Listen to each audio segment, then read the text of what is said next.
WESWES, y'all.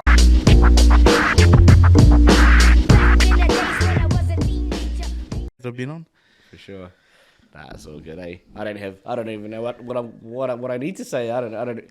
bro. Wherever you, just know.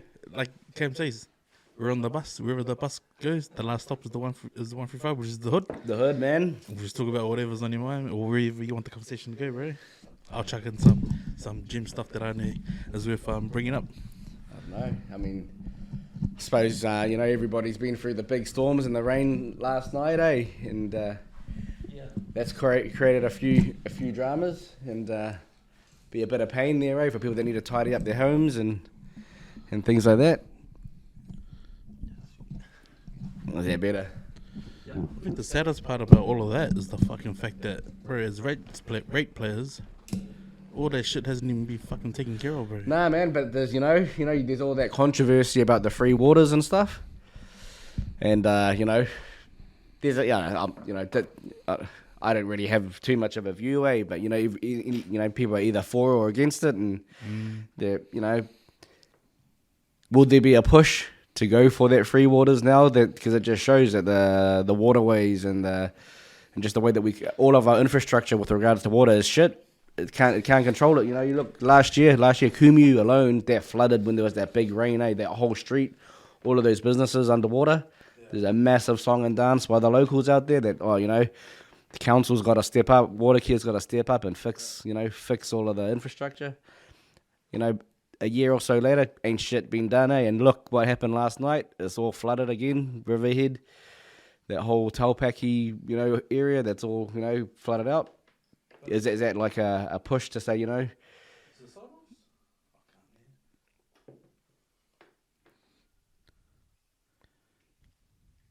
Is it on? Yep, check. Oh, no, it doesn't sound like it's on. I can't hear you, eh?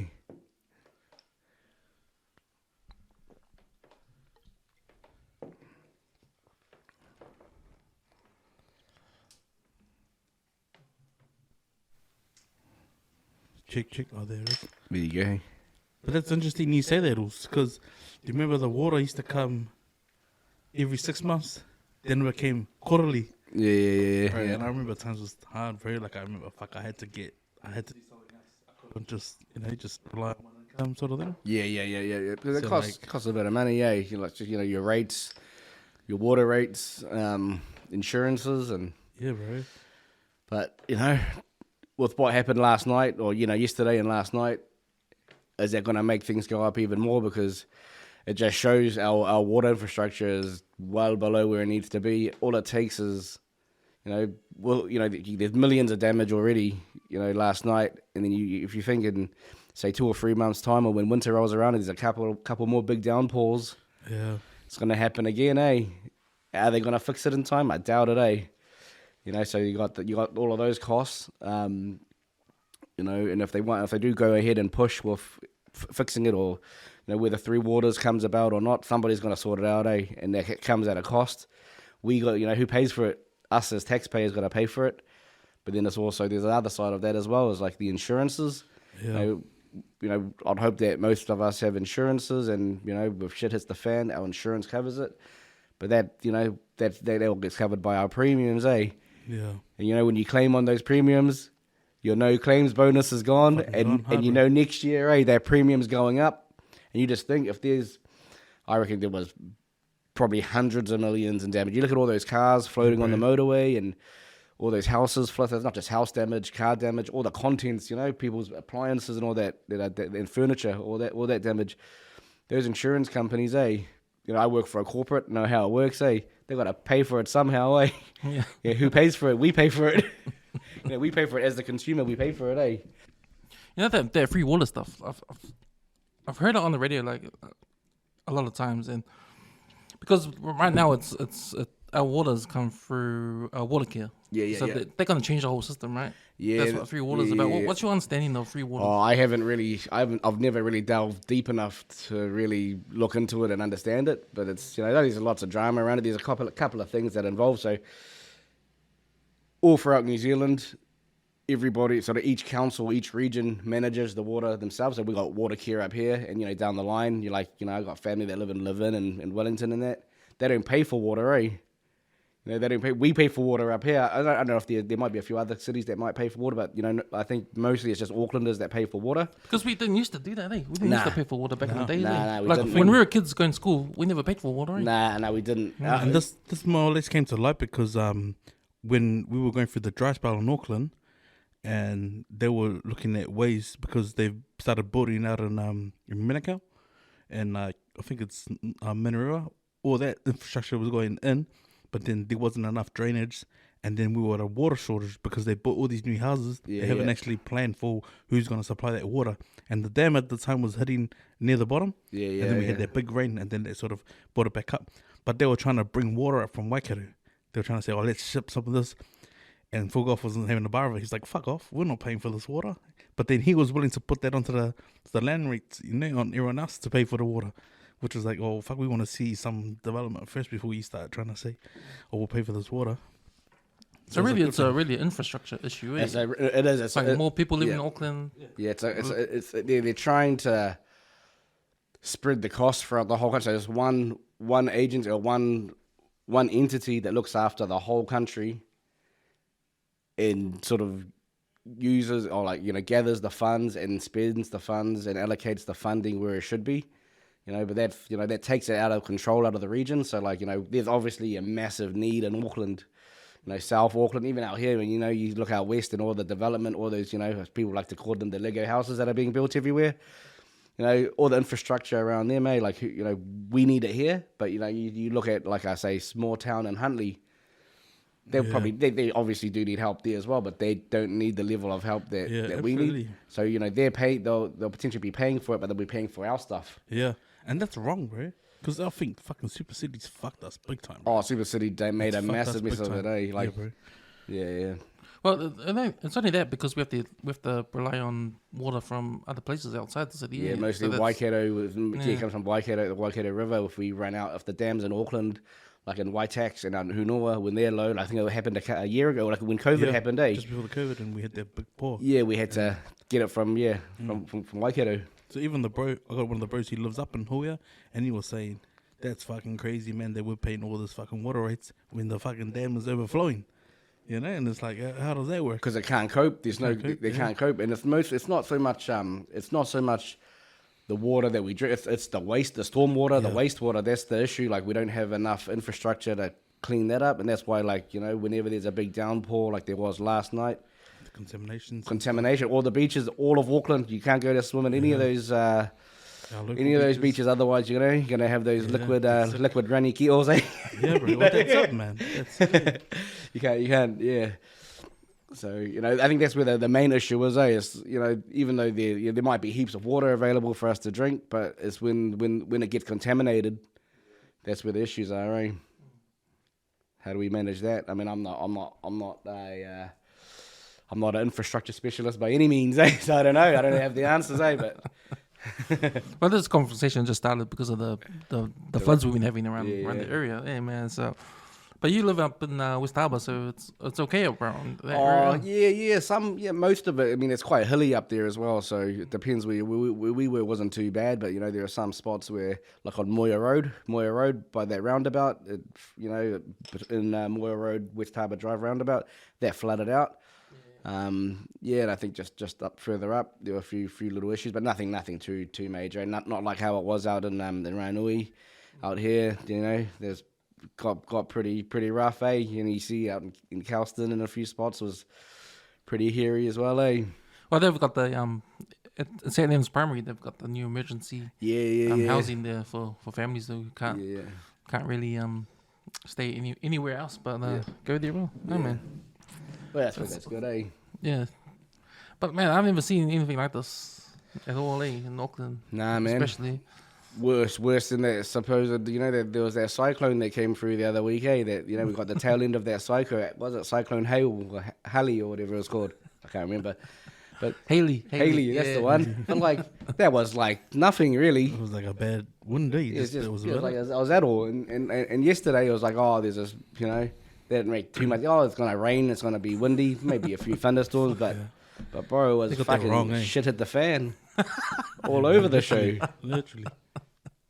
And it's fucked, like with all the technology we have and all the fucking weather reports you've seen, fucking you didn't hear enough of it. Nah, right? and it just showed, like, you look at the motorways, you see those cars floating on the motorway. It's like, bro, when you're driving down the motorway at 100 and you see shit coming up, and you start floating down to 80, and then you go down and there's a big bloody pile of water in front of you, and then there's everybody else, you stop, but then you can't turn around, because there's only one way on the motorway, so what happens?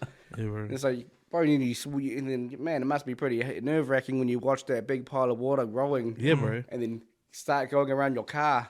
And it's like, shit, what do? You have to get out, and you can't exactly go, oh, can you back up, bro? I've experienced that one time, king tide on the Point Chev motorway. Oh, yeah. I remember. Is that before they built it up? That was before they lifted it. Yeah. And fuck, I remember coming out of I was coming from St. Luke's, and I was thinking to myself, man, that water looks quite dark, It's usually like, not as brown as what it was. Yeah. Then I realized, like, fuck, those waves are actually on the road. Yeah, right, coming over. The more I was actually getting closer to Patiki Road, I was just thinking, the fucking water is actually on the road, and then the waves were crashing against the fucking barrier in the middle of the road.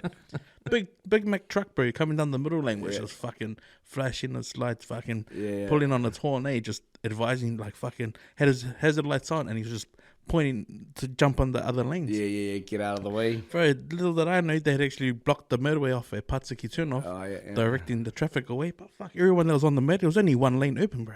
But it was just the scariest thing, but I was like, damn, if the world was ending, it probably looked something like this, like, because the waves. Yeah, and people you didn't know stuck. where the water was. Yeah, bro. And I was like, fuck, bro, this is fucking scary as. But it comes back to your point, bro. Bad, poor communication, lack of communication. Yeah, man. It's like, oh, shit's gonna hit the fan. Avoid the motorway. I just remember that saying, we might close the harbour bridge.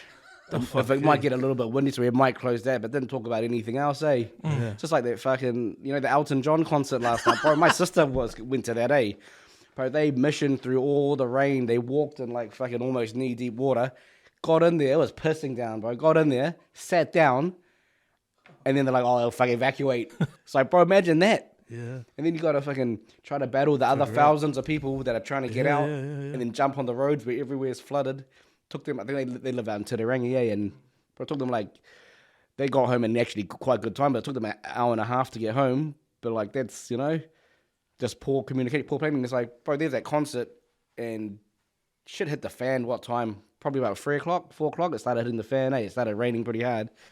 Well, they announced the cancellation 15 minutes before he's due to jump on stage, man. It's like you would have seen, like, at 5 o'clock at least, you've been like, fuck, it's raining hard, man. It's flooded. Maybe it's time to call it a day, eh? Yeah, bro. Maybe. I bet you fucking he didn't even leave the fucking hotel room. His security already playing cards and shit. And he's like, so what's the call, man? He's like, fuck it. We just won't make the decision now. I ain't going out and singing that shit. There ain't no Rocket Man tonight. Hard already. But it wasn't even just the rain, man. It was the fact that the other thing was the trains were out of order because they had to do some upgrading that same weekend. This weekend. Yeah. But they told everybody the day before, like Thursday, that no trains will be working. We recommend everybody to drive to the. Yeah. But how's that for planning, eh? Oh, there's a massive concert on. Heaps of people are going, but now we'll just do maintenance this weekend, eh? That's a good idea, actually. It's a long weekend. Or it's actually Auckland anniversary still. Give these guys a day off. Fuck it. Bro, it's just like, you see all the works on the motorways and stuff, eh? It's like always at the wrong time, eh? So, bro, you never see them do it like, bro, you see what happens overseas, man. I remember when I flew over to Malaysia a few years ago, eh? And they do this a massive, like, bro, you look at when they did that big lift of the Northwestern Motorway by Patiki and that. Bro, how long did that take? Like 3 years, 4 years? This project in Kuala Lumpur was probably 3 or 4 times the size, eh? And I was like taking the taxi, dude. This looks pretty intense, eh? How long will this take? It's like, 6 months. Worst case scenario, 6 months, maybe 3. They'll smash it out. They work 24 hours a day. They work, 24 hours a day, but at night when everybody's asleep, that's when they go hard. Yeah. Not like us here, bro. We'll see the roads closed, but you'll see, the machines out there. You'll see one dude with his clipboard, but no work getting done, eh? Truck, yeah. Well, I remember reading how we were criticized for you know how we're doing the new subway around town? Oh, the Central Rail link. Yeah. Central Rail. Well, apparently in the UK or something, for the same price they did in the UK was like 30 million. But for free train stations underground for new underground train stations in the UK, it was like 30 million, right? Yeah, that was a long time ago that they did it though, but the free train stations in Auckland, the underground, 400 million. Probably more than that. Probably more than that. Yeah. But you see the comparison there, like where's the money going? That's because we don't have any accountability. It's like the council, water care, like with all this dramas that we see, it's like they've got unlimited money because we pay for it for our taxes, our rates, and all that, right? All of our money goes in, but these dudes are sitting at this round table. They're not accountable. They're like, oh yeah, there's $1 billion here. We'll just throw it at this, and this project, and we'll have a few working groups work on it as well. We'll get it done. We'll award a few contracts, but if there's delays or extensions, don't worry. We'll throw some more rates on it. We'll throw some more rates on it. That's just the way shit goes, eh? But see, that's from the council's perspective. From the contractor's perspective, there'll be, there's a bottomless pit of money over there. Yeah, we'll just charge. They rub their hands as well. We'll just chuck another $1 million on top of our real price. Yeah. Chuck a few million.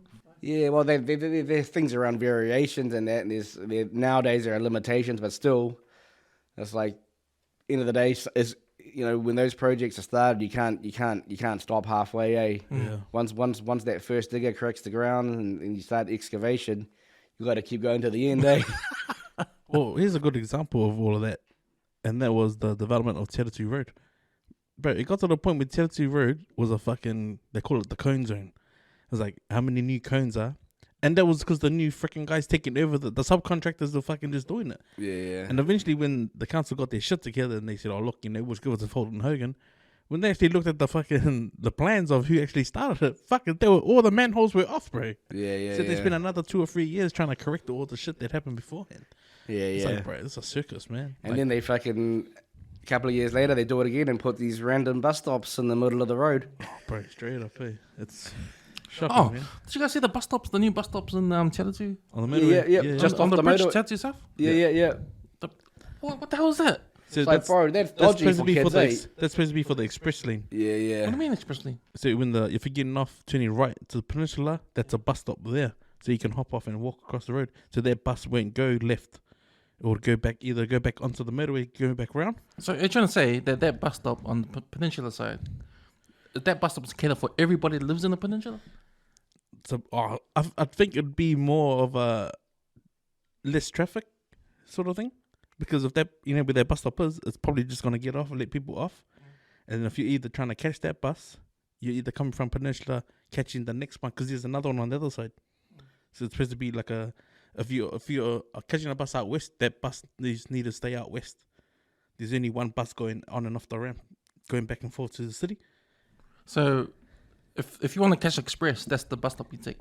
Like you have to get actually dropped off there. Yeah, you'd have to walk. Or get dropped off. Because the way I saw it, like when I saw them making because I was looking at the construction before I saw the bus stops there. I was thinking, okay, they're gonna widen the thing. That's good. Yeah, so widen the road. Widen the road so we can. 4 lanes. It's 4 lanes. Then I see the bus stops appearing. You see the island first. And the bus stops appearing. I was like, what the fuck? Yeah. Who's gonna use these bus stops? Like it's in the middle of nowhere. Interesting, like the house right next to the bridge, or the house right next. Yeah, how a kid's gonna walk? Who's gonna walk all the way from anywhere to this bus stop? Yeah. What is this bus stop for? This got me confused. Bro, when did they finish those? Are they finished? I know. I thought they were saw finished. Maybe last month they had the bus lane painted for that bus okay. stop. I assumed they were finished the last time I came by for a cat. Yeah. I thought they were finished, but it's like, they might explain why I never see anybody there because they're not finished. But I was like, I never see anybody on these bus stops. It doesn't make sense. It doesn't make sense. Yeah. I mean, okay, because I never actually thought the reason why it was because of Express. Like that makes sense now, but still, stupid reason. Yeah. Still, it's like same reason to make all these bike lanes. But like, so what you're saying is like express lane, right? So if I need to catch the bus 6 a.m. to get to work in town, right? I just need someone to drop me off at that bus stop because that bus stop's gonna go all the way straight to town. So you still got to get to that bus stop You first still, somehow. Exactly. Explain the way they're trying to get. If you catch a bus from any of the normal bus stops local, you need to catch that bus if you're gonna get a ton to get to that bus stop. So it was like a depot almost. So that's why they've put it like that. Like a bus. Yeah, That was my I understanding noticed of they how do they're have like doing there's a few of them all in that little area, and there's like Yeah. an A, B, C, and D or Yeah. some shit, eh? Yeah. Okay, if it is a depot, then you're gonna drop people off there. Isn't that gonna cause more traffic at that intersection? It looks like it, but it ain't like the old school depots when we were young, eh? Like, you know, Yeah, there's like a new Newland, Lynn. Henderson. Yeah, those were the bus depots. Like, even in town, those were the bus depots. They were like, Yeah. bro, they were like how many stations? Like 10 stations, eh? All in one little spot, out of the way. Yeah. Bro. Even since Stagecoach, disappeared the most. Yeah, but now it's like these new bus stations, company. You're just like, bro, what are they even thinking, eh? That's why we drive, eh? That's why we drive, bro. It's like, bro, I don't even know how to catch a bus these days, eh? I think, you know, I'd like to carry if I wanted to catch a bus, I thought, you know, you'd take $5 or whatever. They don't even take cash apparently these days, eh? No, you gotta have that card, but the hop card. But that's another thing. When we were kids, right, catching the bus, at least we knew the times it comes and it's gonna take us where we want to go. These days, you don't even know. Nah. Hey, you don't, and the convenience of it all is not it's not even convenient. Yeah, yeah. Because I remember working out because my car went to the shop to get fixed, so I had to catch a bus, right? Yeah. So I worked. Okay, that's cool. So I'm gonna catch a bus for the first time in years because my car's in the shop. Because I work in town, so I had to catch a bus in town. So I had to work out, okay, the prices on that. I found out that, man, it costs the same price to me to pay for the bus and to put the same amount of petrol on my car to get to work and back.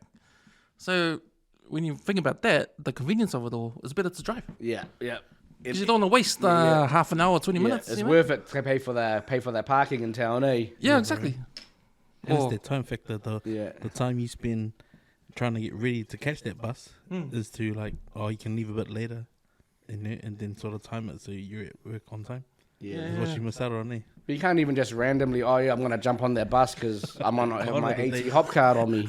Because what do you do? I don't have an AT hop card, so, bro, I can't catch the bus. It's like, bro, I remember when we were at school, eh? You might help your mates. It's like, you got no money? Oh, sweet as I'll pay your bus fare. 50 cents, eh, back in the day. So, bro, imagine now. I need to pay for the boys. This is $5. It's $5, but you can't use the same card for different people. Apparently, it's like one card per person. It's like, bro, what happens then? And what about the tourists?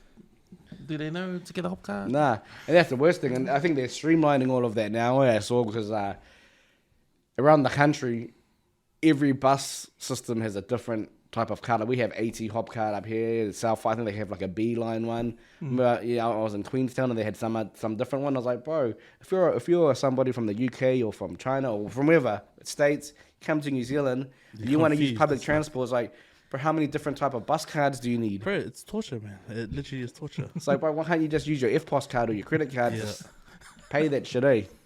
I don't know, man. Crazy, We always man. make it hard, eh? But you know, with your background, Tim, with finance and all that, like, how has this changed the way you think about how the consumer?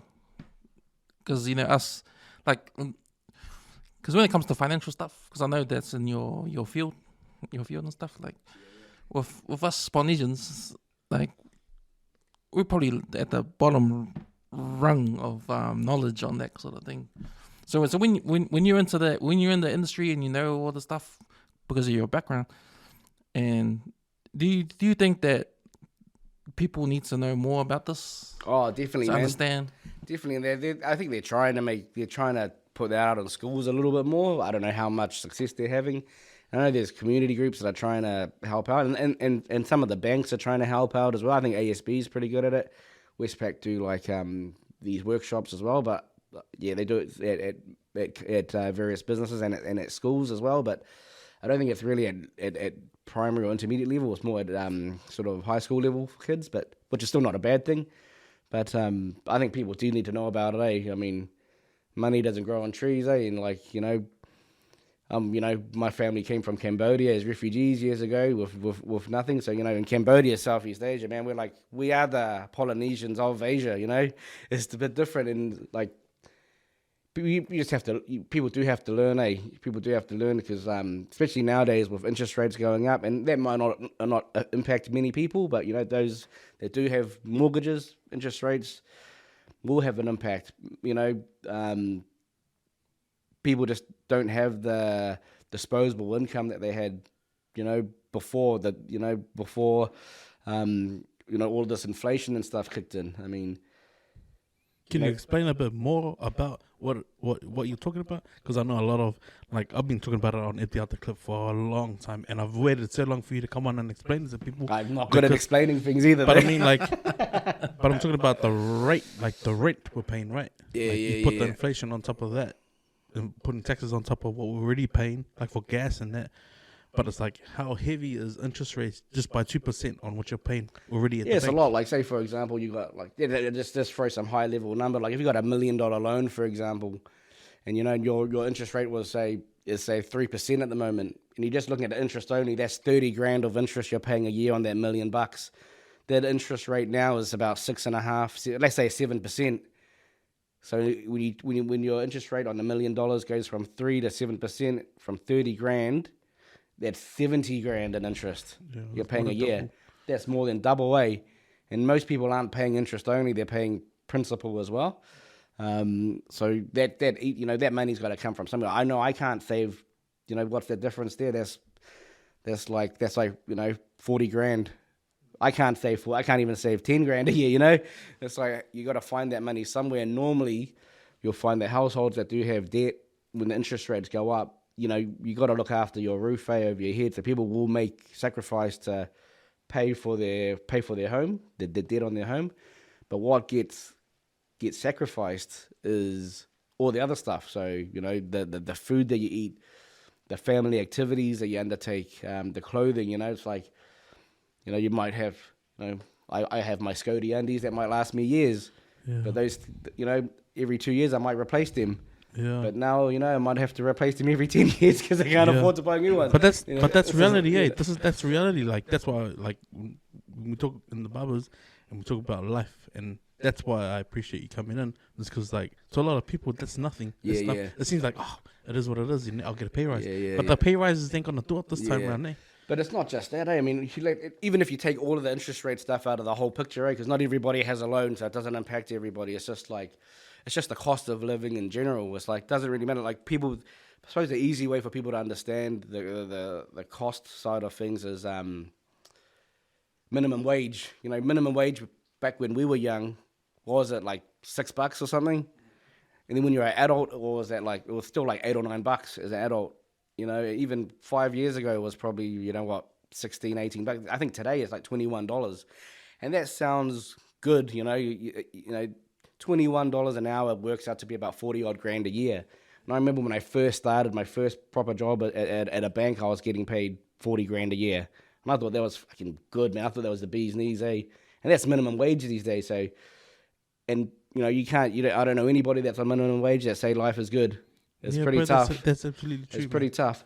But you got to think, and this wage rate, I think there's another proposed minimum wage hike coming through. And that sounds good to a degree. But all that fuels inflation. Inflation is what we pay for goods and services. Because businesses, they still got to make their money somehow. Eh? It's if you're a small, say for example, if you had a barbershop with 5 guys there, and they were on minimum wage, and all of a sudden you got to put their wages up. Every time you got to put up their wages, it doesn't mean you make any more money. It actually costs you more money.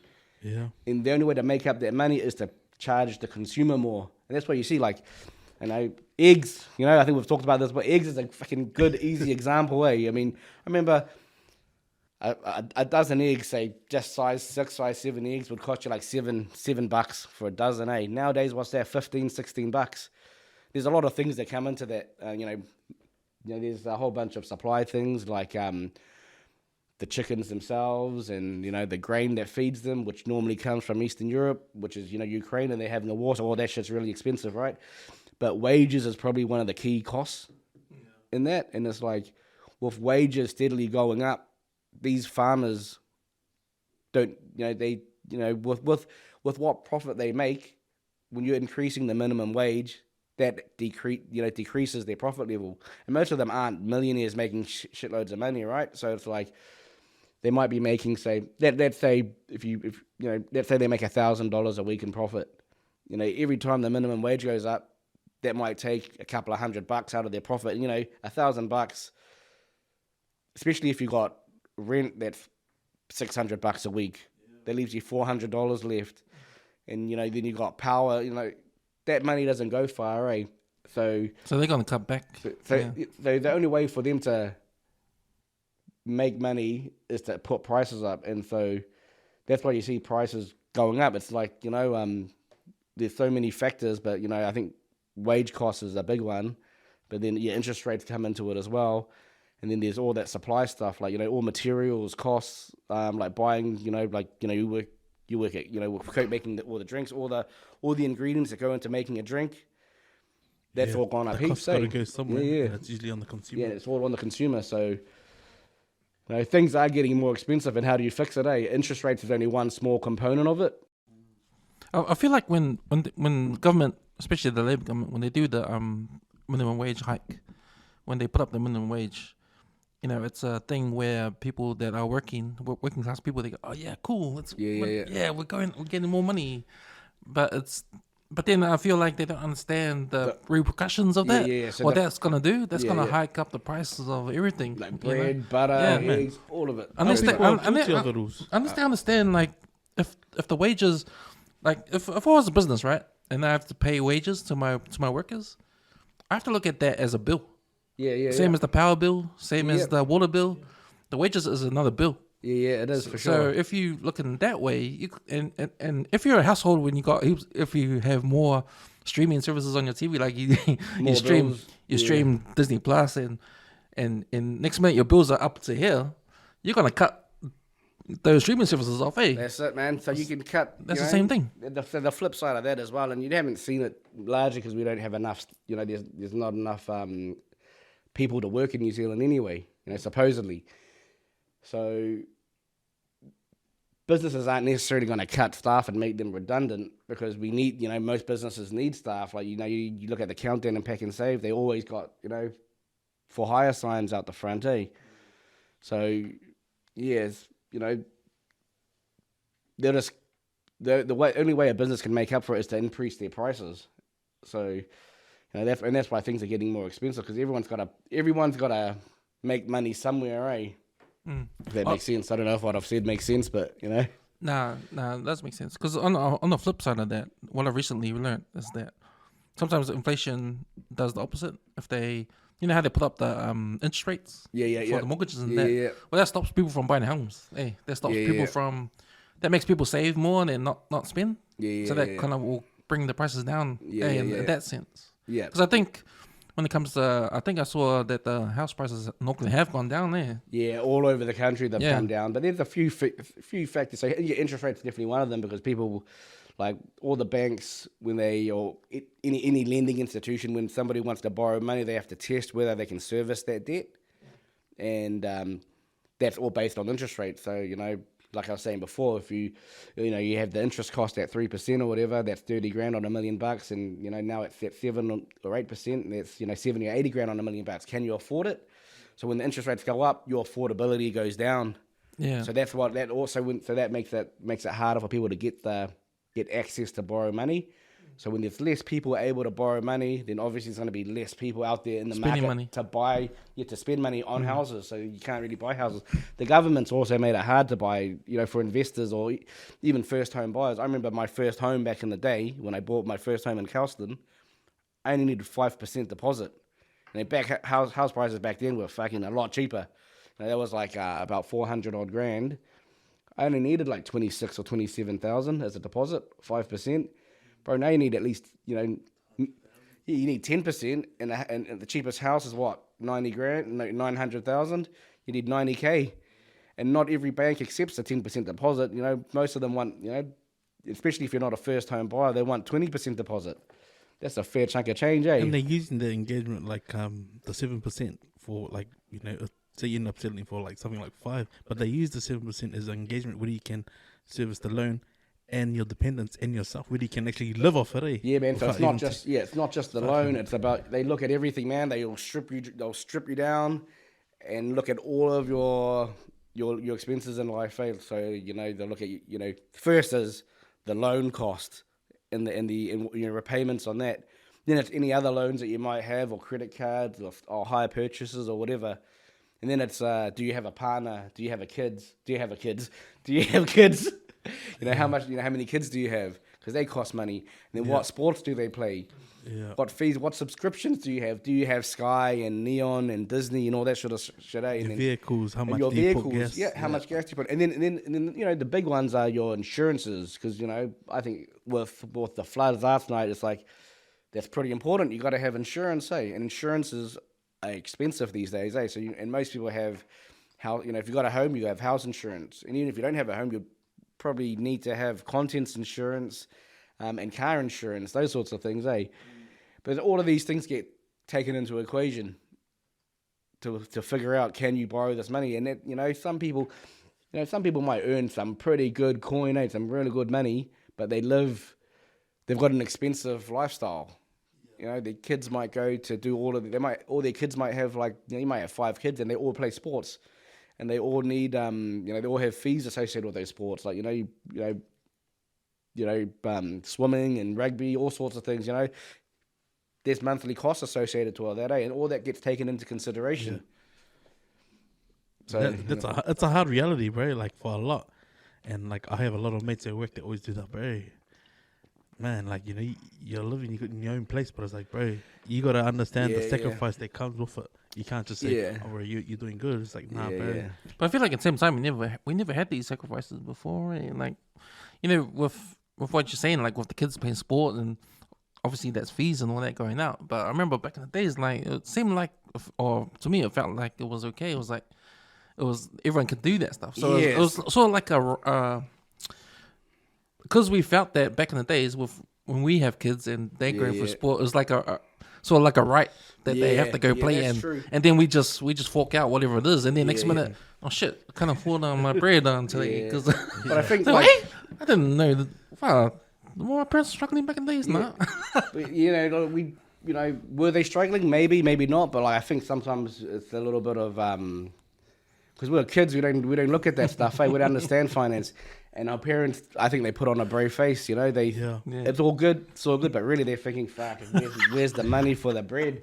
Straight up. Where are we gonna buy this fucking week's chicken from?" Yeah, oh, that's why we've been eating last week's chicken for this whole week, you know. Yeah, bro. You know, you don't think about it. You just think, "Oh yeah, I'm gonna go play footy or do whatever." You know, I want to buy that's why I can't buy my Kmart shoes. Yeah. I've got to get the warehouse shoes, you know. But just all reality, man. It's all reality shit, you know. It's part and parcel of being an adult and seeing it, eh? Yeah, that's right. Like, if things, you know, things seem more expensive, but I think just general life is more expensive these days, eh? Yeah. Because we've got all the Wi-Fi, the Netflix, life was simpler. The phone accounts and all the rest of it. In the 80s, 90s, we didn't have phones. We didn't have subscriptions. There was no Spotify. You know, tell them, bro, it was about CDs, eh? It was, you know, it's different, eh? You know, it was a bit different, eh? There's more information, more technology, but it all comes at a cost. You know, wages might be higher these days, but the cost of living is higher, much higher. I don't know how much social media you look at, but man, when it comes to finance and stuff, like with what I've seen on social media, there's now this thing where people are trying to tell everybody that this stuff doesn't get taught at schools because they want people to work. It's like a working man's mentality. Like the reason why they don't want to tell you all the stuff about money and finance and all this stuff so you can survive in the future, like to find ways to get around certain things, taxes and all that. Like it's because they train you to be a worker. I don't know, man. It's hard to say. It's hard to comment on that, but because all the information is there. Like, even like me as a banker, bro, I want you guys to know this shit. I want people to know, and the banks want you to know. But I think I know when I was growing up, I didn't want to know. Yeah. Because our priorities are different, eh? Back it's we like, just want to party, you know. Yeah, you want to party, and it's like sometimes when you look at our peers and our friends, even our family to a degree, it's like some of them are still the way that we were when we were growing up, they don't want to know that shit still, eh? So the information is there, and they're saying that it's easy to blame somebody else that, they want to keep us at this level, they don't want us to progress. It's like, I think that's a load of shit, man. Everyone has got to take a little bit of self-responsibility, eh? If you want to learn, you can learn. If you want to know about how things work, there's so much access to free information. The banks are willing to give it to you, but there's also all the brokers and mortgage advisors that are out there. There's all these, even like the Phono, heaps of community organizations have got all these, even like what's it called? What's that community CAD, or what are they called? The Community Advice Service, whatever they're called. But like there's heaps of these, organizations out there that want to teach you and give you free budgeting, heaps of free budgeting advice out there, eh? But not many people want to take it, eh? I think that's the first obstacle, the budgeting. Probably no, the man. budgeting thing. Yeah. That's no one wants to really budget. I didn't want to know this when I was growing up, man. I got family right now that, man, they money comes in, money goes out. They probably spend more than they earn, and it's like they always wonder why I got no money. It's like, I think the real downfall for people is the mentality of you want it right now rather than waiting. Yeah, man. Yeah. Good things take time, and they just want it now. And I think that's what, a lot of us didn't see that with our parents, but that's what they did, eh? When they all bought their homes, when they bought their cars, there would have been a bit of element of finance to it as well, I reckon, but like, it wouldn't get the biggest and the best straight away, eh? Everyone's got to build up. But build up, eh? Yeah, skipping and jump into the... I'll say this, bro. I'm a firm believer of the penny up. Man. That model. Because it's like, I've lived it. Yeah. I've lived it and I've seen it. Yeah, for sure. And I'd like to believe that, like, some people, they have that that urge to sort of like, nah, I want this in my house, I want this in my house, I want this in my house. What I know is the fact that when you do get that loan for that house, you're gonna be fucking struggling way more than any of us that started at that shack. You know what I mean? Yeah, for sure, man. And the flexibility and just to be able to go back to the bank and say, oh look, fuck, it's time to move houses. What's the house worth now? And that's when the penny up, moving up, and something bigger, better, it comes along. It doesn't just fall into your lap. You gotta fucking work for it. But like a lot of people don't see that, eh? They say, oh, you got a house, you got a car, you got all this stuff, and that looks real cool, and fuck, you're just lucky. Right. Like, bro, you gotta make. Oh, I agree, man. We are lucky, but we created that luck. Hey, we worked hard. Straight up. You sacrificed and you grinded to get that luck. Hey, to get to that position. It's not like that house landed in your lap. That car didn't just land in your lap. It's like you got to work for it, eh? This is what I love about my social media pages and the people that I follow, bro. Because I told you I follow my bro Tim, man, and like I've known Tim since knee high, like since 4. We go way back in the hood. But what I love about how we met again at Kelston and then as dads, we feed off each other, like what the kids are going through is your family trust, bro. Yeah. Like you're in a position like you're renting your place out, living at home pretty much with mum and dad and that, and you look after your parents, bro. But I love the fact that your time factor is sorted. Yeah. You know what I mean? Like to go on the trips that you be on, like, and no one's punching above you, bro. With the family trips, even the stories you tell me about the family trips, like that's what I feel like. I wish I could do that, but it's probably just a timing thing at the moment for me. Yeah. But I love that on your time off, because you work through Christmas, because that's your busy time. But it's the sweet. Now I can travel, because this guy, bro, and I only follow a handful of people.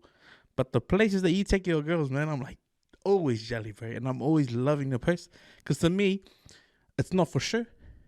That's genuine someone spending time with the family. Yeah, that's it, man. And everyone looks at it differently, Some people are like, oh, this guy's just a bossy ass dude. They just trying to fucking flex and shit. It's like, nah man. That is the greatest flex, bro. You don't see me doing that shit on my own. Or with my missus or with the boys. That's it, bro. It's like, bro, I'm doing this with the kids. And this is for making memories with the kids. And, I don't have a good memory either. I had too many drugs and stuff when I was young, all of that shit. It's like, and this is new age. I ain't printing out 1,000 photos and flipping through photo albums and shit. I like to post all of that on social media. Just, basically for myself, but it's a digital log. And then you can see in 5 years' time or even 2 years' time, because I can't remember what I did last month, man. And then it's like, my kids were 3 years old back then, and we did this stuff, and I can go get my daughters out. It's like, when they've come home from school, check what's come out on my memory feed. Yeah. Look at what we did this at this. Look how little you were. Look at what you guys used to do. It's like, bro, when else do you get that ability to do that? It's like, if I didn't have that digital log, it's like that shit will be gone, man. Like, you know, I like that. I like that because you're using what social media out there on the cloud based whatever to have that digital log. You know, for me, like every time I post something on social media, I'm always thinking about the people out there reading it or looking at it or judging or seeing it, and you know, it's not really for me. It is for me, but I'm also got the extra added thing of other people too. But with what you're saying, it's just entirely for you. Man. It's your digital log, like you said. Like if you have that come to that with that mentality, like who gives a fuck what you put up? That's it, man. I don't care what people think. It's for like, you. Yeah, and it's like people might be, oh, you know, this guy's a dick, you know, just showing off. It's like, bro, you ain't interested, just scroll on by, man, or disconnect from me. I don't care, man. It's for me, it's for my family, it's for my kids. It's like we can see what we've been up to for the last. You know, my oldest is 9, my youngest is 7. It's like, bro, it's like it's hard to gauge every step of the way. Of those, you know, 7 or 9 years, what you've been up to with them. It's like, you know, with that digital log, you can show them, or you can look back and like, oh yeah, we did this. Because it's much easier than doing your own digital log. Because when you take a photo of your phone and you store it somewhere, that's a lot of work. Because you're storing it, you don't know where it is, and you put it out there. At least if it's on Facebook or whatever, Instagram, at least it's somewhere everyone you know. You just have to go flick down and that's right. And who gives a fuck about other people? That's right, man. And that's why I sort of like Facebook. I know Facebook is for old people. The apparent kids don't even use, which is probably a good thing. But that's why I like Facebook because you got it comes up with the memories every day. What you did on that day, or whatever. If you posted something that day, it'll come up. It'll come up, and that's what I like about it, because then it just triggers. It's like, I don't remember half the shit I do, man. But it's like, oh, fuck, we did that. That's right there on demand. You know, it's like my missus taking the piss out of me if I come home hoarse and I'm spewing in the front yard and she takes a video. She'll be like, hey, look at you. It's like, yeah, ain't shit changed, man. It's still the same. But the reason why I like that, because there's a theme on this podcast all the time when people come in and talk about social media as a negative. Oh, man. Like, social media can be a negative. Everyone knows this. Yeah, for sure. And it's sort of like trying to find a way where it's not a negative for each person, because I remember back in the days with social media, especially Facebook back in maybe 15 years ago or 10 years ago, people were posting up their problems. Or their dramas. Dirty laundry, Dirty laundry. Everyone was doing it, And like that kind of stuff. It's not the forum for that, It's not so much now, But remember back in the day, everyone was doing it, man. Massive. Everyone was doing it. And there'll be long threads of people So it's gone through phases, It's gone through phases, that's right. Like, it was that dirty laundry stuff. Now I think there's probably a little bit of that flexing stuff going on. Then there's flexing, more of the flexing. But it's behind the post. It's what's the mentality that person behind the post now. That's right. And I think because of all the negativity with social media, with the bad comments and all the spying and all the, people follow people that don't even talk to people, don't even talk, they just want to follow because they know you that stalker dude. Stalker followers. And then I can think, and then I can, that dude's, or that person's doing this, and I can talk to other people. Oh, this dude just said, look at this guy. Look at this. Not the screenshot that said, bro, are you still fucking this ugly guy? Then there's that stuff. So it gets in that kind of stuff, it gets in the back of people's mentalities, gives them anxiety, or maybe it does a lot of things for people. But if people actually, I think now with what you're doing with social media, now people are sort of realized what it's good for. There's a whole thing, there's been documentaries in there about how social media is bad, it's all about the data and all about the advertising and trying to let you stay on the app and all that kind of stuff. People realize now that there is a negative side of social media, and how do we navigate around that? How do we use that to our own advantage? That's sort right. of thing. That's and I think you've done that with what you're to doing. To a degree. Sure. Try to just make it, doing it for some right reasons. And you sort of see what other people are up to. You get a bit of inspiration or motivation as well. That doesn't hurt, when you see other people doing well. I think that's good, It's like what we try to do is you lift each other up, instead of trying to bring each other down. And with what you're talking about, how people the consumer, how their spending habits are now, that can be a negative too in social media because they see other people what they get. They see someone with a nice car and oh man, I need to get that. Or their friends that they had, or someone they knew in school, and then they see them photos and they're doing better than you, or got brand new stuff, and then you think you get that stuff, and you get jealous. That's a negative. Yeah, it is. And that feeds that spending money. Yeah, but everyone just needs to realize as well, man. Like everyone's at a different phase and stage in life, and like some people that have all the biggest and baddest and newest of everything, it's like. There's probably, you don't see what their struggle is behind it. We don't know what their life, what their life position is like, right? Like, we got family and kids.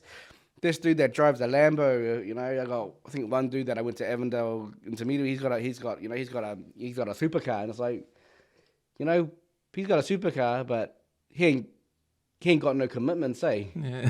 Yeah. And we all know what kids cost, and all that sort of stuff. If you got no commitments. Life's different, eh?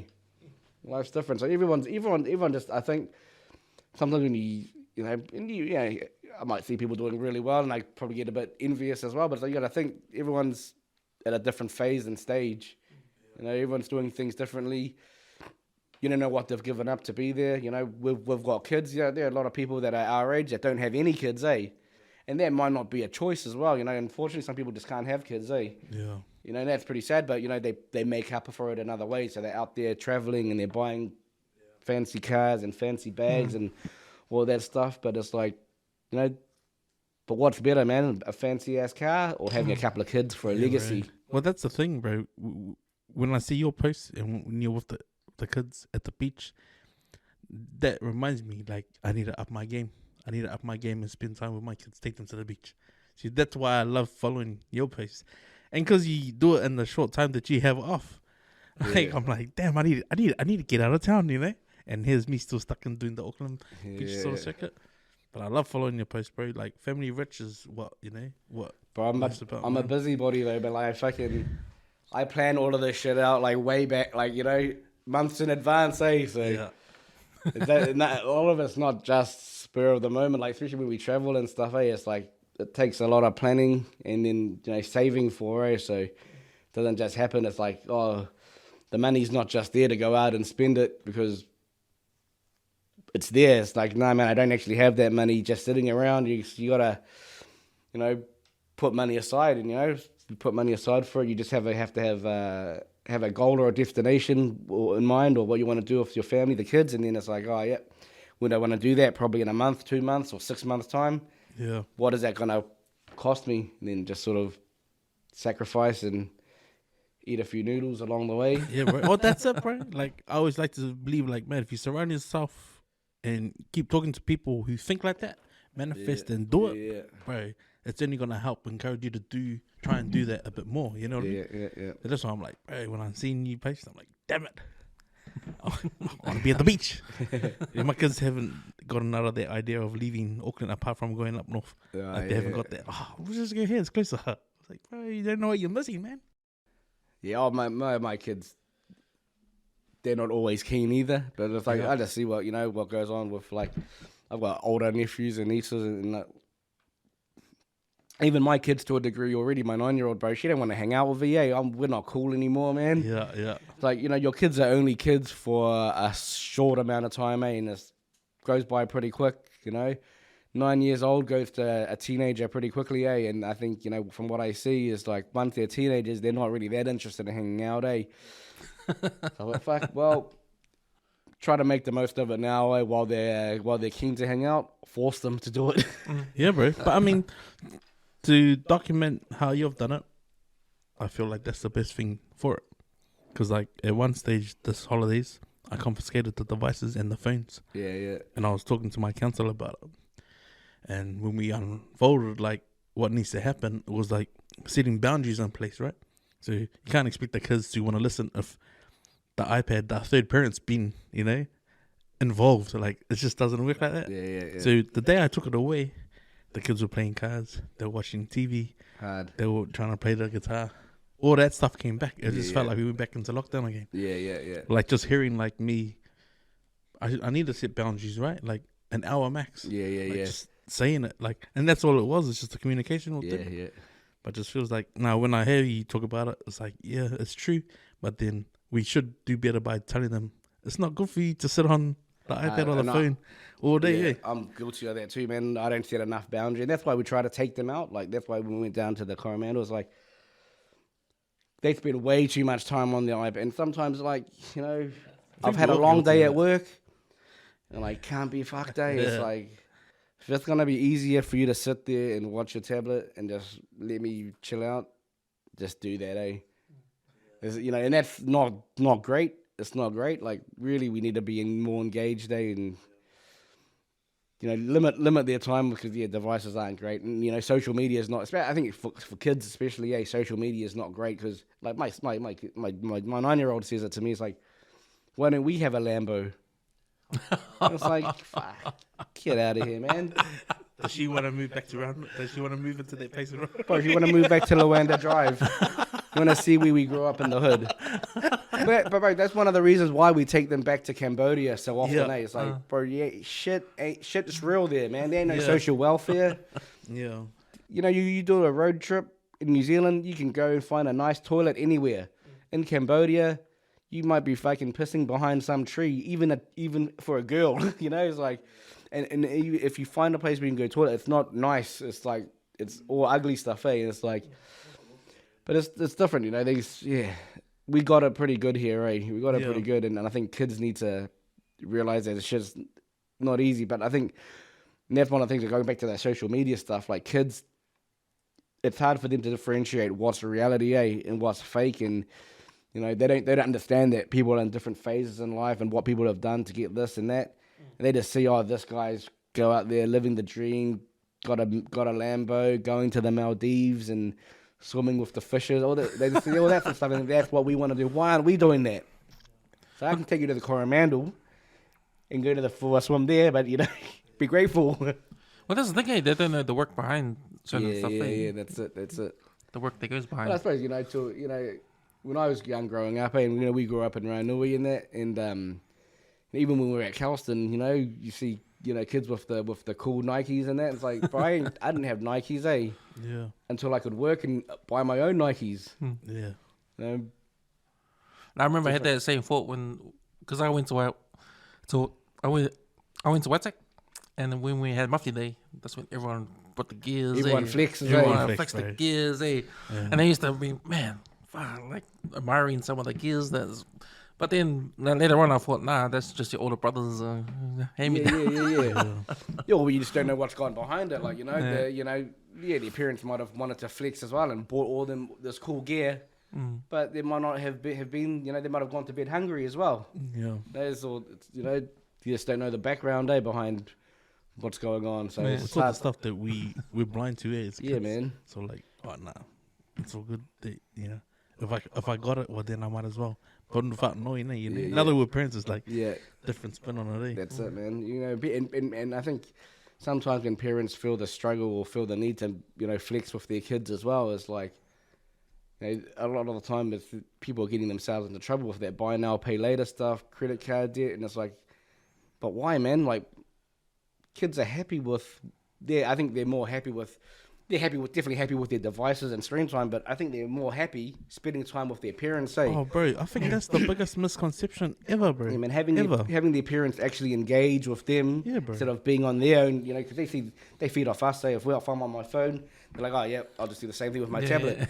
Yeah. But if we're there engaging with them, wanting to go out for a ride on a bike with them or taking them to the park, they would like that more than flexing any day of the week, eh? Yeah, bro. Well, also makes an excuse, the whole babysitting thing with the iPad. The babysitter iPad. Yeah, for sure. Like, I confiscated the devices and the phones from the kids. And because my younger, she's now going to start intermediate. Yeah. And I actually sounded like an ass by saying to her, if I died tomorrow, why would you be sad? Because you love your iPad more than you love your dad. But I just wanted to get a reaction. But at the same time, I didn't probably mean it the way it came out. Yeah. And so I banned them from the devices for 3 days. And then I realized to my daughter, I said to her, man, you're going to start intermediate and you've never ever been out with me one-on-one to eat out takeaways or something. So we went down to Saleh Park And I gave you the backdrop of like the older kids, like where I've taken them to the Harbour Bridge and we walked the boardwalk, walked down to the, the yacht club, sat up there, caught the breeze. And then I said, have you ever been around to Saleh Park? She said, what's that? So we drove and I said, this boardwalk's battened right around. Do you want to walk it? She said, nah. So we drove around to Saleh Park, parked up, we got out. She likes the swings. And then, you know how there were all the restaurants on the front there? And I was like, have you been that way? Because I haven't been, back then there was probably like one or two. I think they got the yum cha and that. I said to her, should we just go have a look? So we were walking and I was hoping to see a dairy or like, somewhere like an ice cream parlor. And then I saw this fish and chips, best fish and chips on the wharf, bro. And when I saw that challenge, I was like, we'll see how good it is there. And like just an impromptu walk, my daughter was like, oh man, Dad, I've never been in a place like this guy. Because I thought it was all bars. Yeah. We spent the day there, so we got home just after 10. And I go, how was that? And she said, man, it was so cool, Dad. I said, would you rather more of that than on the iPad? She's like, I'd rather go out and eat. Because I say to the kids, if you're not there, you miss out. You chose to not come. Like, come with us, That's your own fault. But now that she's seen, like, man, if you come, Dad's going to shout, like, make it rain if it's just used to. So, like, I'm glad that I actually forced her, So leave the iPad, let's go. Like, shit, you're not going to be young forever. That's it, man. That's it. Hey, that's taking a note out of your book. Like when I see you eating, fuck, this guy's gonna up my game, man. She did that, AG. Oh, my missus loves to eat as well. I love to eat too, bro. So that's why. Gotta be done, But were you born here or were you born in Cambodia? No, I was born here. So my parents, they came over from Cambodia as refugees, stayed up in the Mangere refugee camp in the early 80s, And then they got sponsored by these Christians in Ranui. Yeah. And that's why I got my name, Tim, or Timothy, out of the Bible. Oh, yeah. Yeah, man. And then, I was born in the hood, And I stayed in the hood for a while. And then went to, then when I moved, after Birdwood School, I think it was about Standard 4 when I left, We were Standard 4. And I left because we moved to Glendine. And then, but I had family that lived in Avondale. My parents worked early in a factory in Avondale, so they dropped me off at my cousin's. And I went to Rosebank Primary for the last term of Standard 4. Yeah. Then went to Avondale Intermediate. And because I was naughty, they didn't accept me at Avondale College. Oh, true. Is that why you declined it? Got rejected, But I think that was the best thing, man. Because if I didn't go to Kelston, I wouldn't have met all the boys. Wouldn't have been connected with Filetti and all the old, Ranui boys, It's, the best thing. Hard up, bro. But always been out west, What were you? What was your memories of this guy back in the days? Oh man, I've never ever spoken about it with Tim again. But I remember there was an incident we had on the field and this guy said something to me and I must have said something back in the heat of the moment. I didn't mean it, but Tim got upset about it. And I remember that there was probably before morning tea and the teacher told me I need to apologize to Tim. So I never gave it to you, bro, but I'm sorry. But I'm also glad that I didn't apologize at the time. Because that day, I went and showed up to his house. Like, that was sort of like my way of saying sorry. So I just went and stood outside his house. And then his sister did the, Tim, your friend's here. I was like, come, let's go. Me and this guy would go ride the hood everywhere in Ranui, man. Like, I wouldn't go without this guy. Those were our memories. Like, even like we talk about getting haircuts, I'm like, bro, we need to buy a bike before this. So we get right around the hood, man. So we can see the changes in the hood. Man.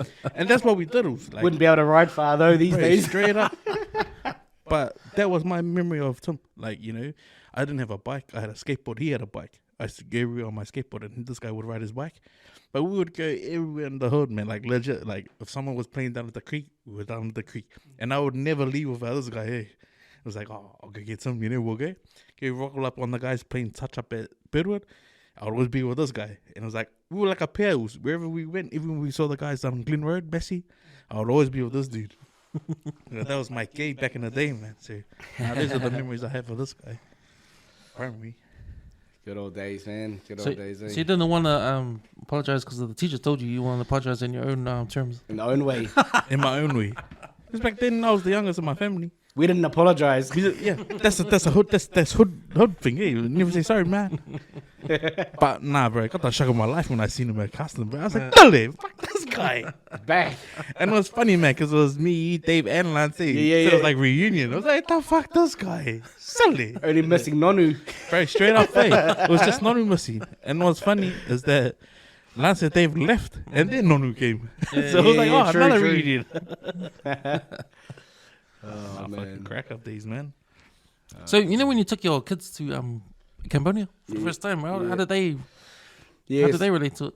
Oh, so we, I mean, when my oldest one went for the first time, she was quite, she was just under 2 years old, But I suppose the most recent time we went was only just last year in August. We went, after COVID, and it's different, man. It's like, they see the kids there just sitting on the fence, playing around on the dirt with these, chickens and rocks and stuff, and it's like, my 7-year-old Megan, she's like, oh, what are they doing? And I was like, that's how they have fun, They don't have a tablet. They don't even have a ball.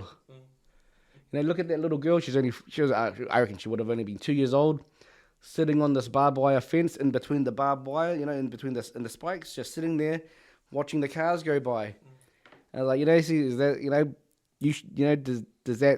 is that different from what you do for fun? And she's like, yeah. She still didn't really get it. And I was like, life's different in New Zealand, Yeah, I think they realised that, they always, I threaten them still anyway. It's like, you fucking act up, I'm going to send you over there, You live over there, I'm going to pretend we're going on a holiday and leave your ass there. That's the mentality us islanders have with our kids. Back in the days when the kids used to play up. Like, there's always stories about my cousins, like, getting sent over to Samoa because they're playing up at school here. Hard. But no, it's different. It's different, I mean, I took the kids. My youngest wasn't born yet, but we went to Samoa. Would have been about 7 years ago, And it's different. It's a different part of the world, Like Samoan kids here that are brought up here, they don't know the lifestyle back in the islands, They don't know. And it's sort of, there are some similarities with kids that grow up in Cambodia. I think there's, probably there's poverty everywhere, but in certain parts of Cambodia, it's like real bad poverty, like real bad. And it's like kids here don't see any of that, They think that it's, it's a right to have a feed and to have a shower, have a nice toilet, but even in the islands, it's not like that everywhere, Kids, they don't know. I feel like kids that all about the gram, all about showing and flexing stuff like that. Need to be humbled, Yeah, man. Especially like that, man. Yeah. I remember going over to Samoa with my my oldest niece. She's spoiled, bro. My parents, the golden child, the firstborn grandchild. When my dad showed her how far he had to walk to catch the bus in the village, just to the main road, she cried. She couldn't believe it because it was like, that was reality. And like my dad said, I'd get up every morning at 6, start walking, because it's about 6 k's just to the main road. And she bawled her eyes out because she couldn't believe it, because even just going up on a 4-wheel drive, I was like, man, are we there yet? And she's, no, we've still got like another 2.5 k's uphill. And she was crying, man. She couldn't believe it, It's like even my kids, they live around the corner and they're lazy to walk. Sometimes when I'm working from home, I finally gave my daughter a shitty phone that can't, no apps, no games, because it's a shitty phone. And she might ring me or text me, oh, Dad, it's too hot. Can you come and pick me up? Oh, and I've got Megan here. She's, I don't want to walk her home. Can you pick us up? It's like, bro, you only walk like 400 or 500 meters. It's like, man, where we lived from Birdwood. Yeah. For back, bro, and we were both tiny kids, Bro, back in the day, back kids, then, man. We used to walk. How long do you reckon that would have been? A couple of k's, It felt like, honestly, like walking from Birdwood to Earlish, bro, on that fast, like, fucking felt like it forever. Yeah. And it felt like a 30-minute walk. Even if it rained, it didn't matter. Yeah, bro. Our parents went there to drop us off, It's like, bro, I have no idea, man. No idea, man, how hard it is, Yeah, that's true. But even like, fucking like, lunch and stuff. Bro, I used to always, because my parents gave me the money. Yeah. $2.50. That's for your pie and drink, That to me sort of molded me like fucking appreciate money. Yeah. And when it comes, learn how to spend it. Yeah. Whereas when I used to see kids with homemade lunches, I'd be so jealous. I'd be like, I wish my mum made my lunch. But I never had that luxury. Like, my mum was always working. So I understood that factor. But it was more of that, when you get money, fucking make sure you look after, spend it properly. Yeah. Man, the amount of kids I used to see without lunches, that was real. Especially in Ranui, man. That was real back in school, bro. But I used to get jealous of your pie and drink. Yeah. I had a homemade lunch, but I didn't like it, Yeah. Like I used to always, man. It's like you always got love for your hood family like that, Because we all came through that struggle. We all went through the struggle, Yeah, man. When it comes to like inflation and that, like I remember when I was at school, like because both my parents work, so no one could make lunch in the morning and that. So all us, me and my sisters, we just got a $2 coin each for our lunch, and that was enough. Yeah. And talk about inflation, like $2 doesn't get you anywhere right you now. can't even get a pie anymore. Oh man, Bro, there's 650 pies he bought today. I swear, man. First I and remember, last. but you know, it's funny because I was really into it's a comic books back when I was a kid. Yeah. So I'll save my $2 a day for my lunch. I won't get buy lunch. I'll save it to buy my comic books. So, but $2, man, $2 was a good lunch at high school for me. Nowadays, I don't know what would be $10, $10. That'd be the same price as $10. That's why I appreciate my parents started me off at $2.50 to $5 to $10 to $15. Yeah. Like it gradually built up Yeah. to the point like, oh, fuck, I want to spend this, and then I was like, I'd save my money for the weekend, buy my alks and that with that. Yeah, that's it, man. I'll save my money for the wrong things. Yeah, like I'm glad I had mates that were like working at high school as well. They were like, oh, so they borrow some money, yeah, bro. You know you're good for it, hey. Cause my favorite at the tuck shop was apricot pie, $1.25. It's gonna take some time off. I can't remember what our pies were at the tuck shop at Kelston today. What were they, $2? The $1.20 at the bakery across the road. I remember that. The student pie. Yeah. Boss's dollar pies. Yeah, Boss's dollar pies. But even at school, like, I don't think. Sometimes I feel like some people think we're all shit when we talk about eating at Kelston. Like, literally, you know, I think Cam's made that video of him and the pie. And like, oh, yo, everyone having a bite of your pie. Yeah. Shit was real, eh?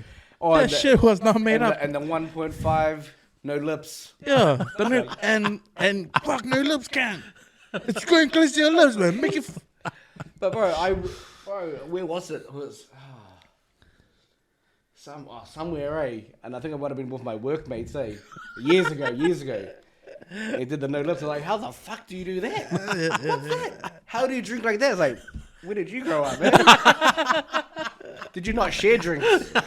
Crack up, eh? But nobody knew how to do the no lips before, eh? You didn't I've know seen how a to couple do of guys trying to do it, and they were like, Then they get it all down their shit. It's I like, think, fuck. amateurs, eh? Rookies, man. Bro. Straight up, eh? But the pie story is like gold, man. Like, you know, you either had to have one to share and then one to eat later. Yeah. There was no way you're gonna have a whole pie to yourself. Nah, man. That You have, shit to was be, real. you have to be stealth mode, slowly and hide behind the shed, eh? For See, I don't think kids are scamming food these days. nah, They don't, they? I don't know, eh? I know. Well, out west now because Henderson to me to get free lunches. Cause man, I remember in high school, if you go into the tuck shop, you gotta do stealth mode. You gotta like hide, like you gotta like make sure no one sees you, man. When you grab your food, you're running to your hiding spot, man. I think to a degree, I think one, you know, good and bad thing is I think social media probably stopped the scamming. Right. Because you know, kids are fucking dicks, eh? Yeah. You can just imagine, you know, these bots, you know, kids that have got food and stuff, doing a video of this dude or girl Yeah. with no food, scabbing and then posting it up. Yeah, bro. I reckon that would probably happen, eh? They would, bro. And that's why people don't scab. Yeah. Yeah. You know, it's probably, you know, it's just, it's good, but it's sad at the same time. So, you know, It's like that damn Daniel video back in the day of the dude with the white socks. Like that. They probably got stitched up to the point it was like, okay, people are wearing ankle socks now. Like that would have been the trend of ankle socks coming back into play. You know how people used to fold their socks down there so it didn't look like they were wearing socks. And now they fucking make socks like that. You can't see ankle them. socks. Ankle socks. Yeah. You know what else is fucked up? That word stoli. Because there's a reason why there's a word called stoli. Yeah. People don't say it anymore, eh? No one says that anymore. But the reason why that word was invented, because if you don't stoli out, you're not gonna eat. Yeah. yeah. Otherwise, it'd be like, oh, you only got one bite out of your pie. And that was it. Got a whole pie, one bite. The rest was shared lunch. You know, their reality is hard to comprehend. They fucking just thinking about it, and I was like, damn, life was hard, bro. That's why we're skinny, eh? See, you know, now I'm thinking like, because I'm talking from Waitakere College's perspective, but man, it happened over there, man. happens everywhere, man. I reckon it happens everywhere, especially out west. Out west, man. Shit. But now that I'm an adult and I think about it, I always feel like I have more empathy for the guys that used to be like, "Oh, yo, kiss a bite," you know? Oh, hard. Because rejection back then, you know, like back then, like if I was the one with the pie, I'd be like, "Fuck you, always ask cunt," you know. But even if you're saying it to a friend, like, you know, and your friend receives that on the other end, like now I have more empathy for the guy asking, because it would have been hard to ask. Bro, how do you get the courage to ask? Bro, that's it, bro. Like I felt like all the guys that used to sit at the tuck shop again, bro, do you have a spare dollar?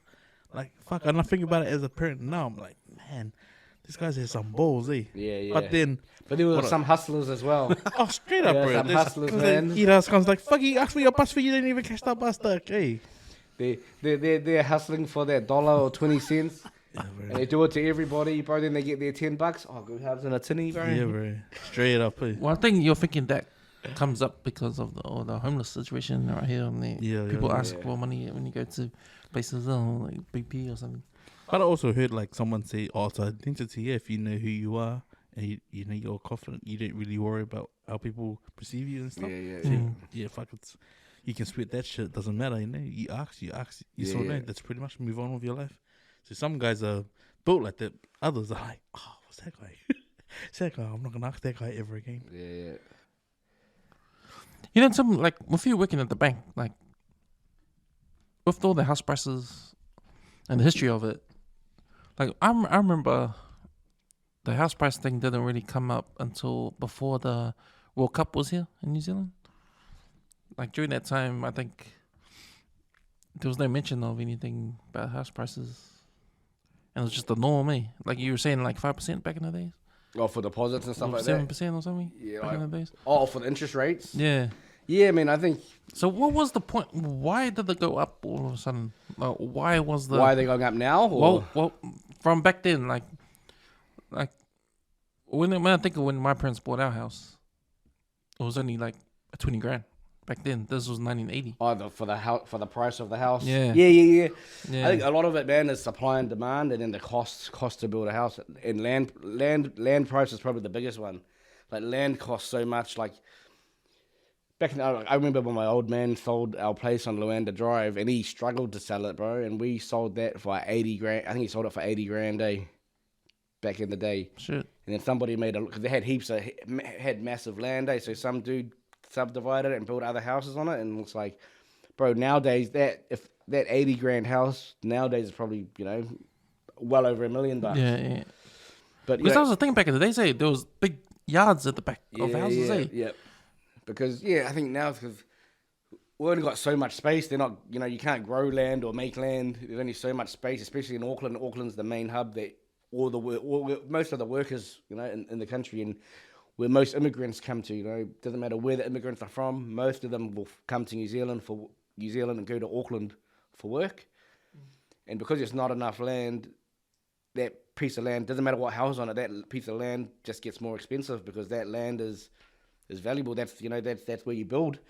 So when the land is the key component of a house, you know, and land, what's that, you know, a small section these days, like 400 or 500 grand, and then you got to build on it.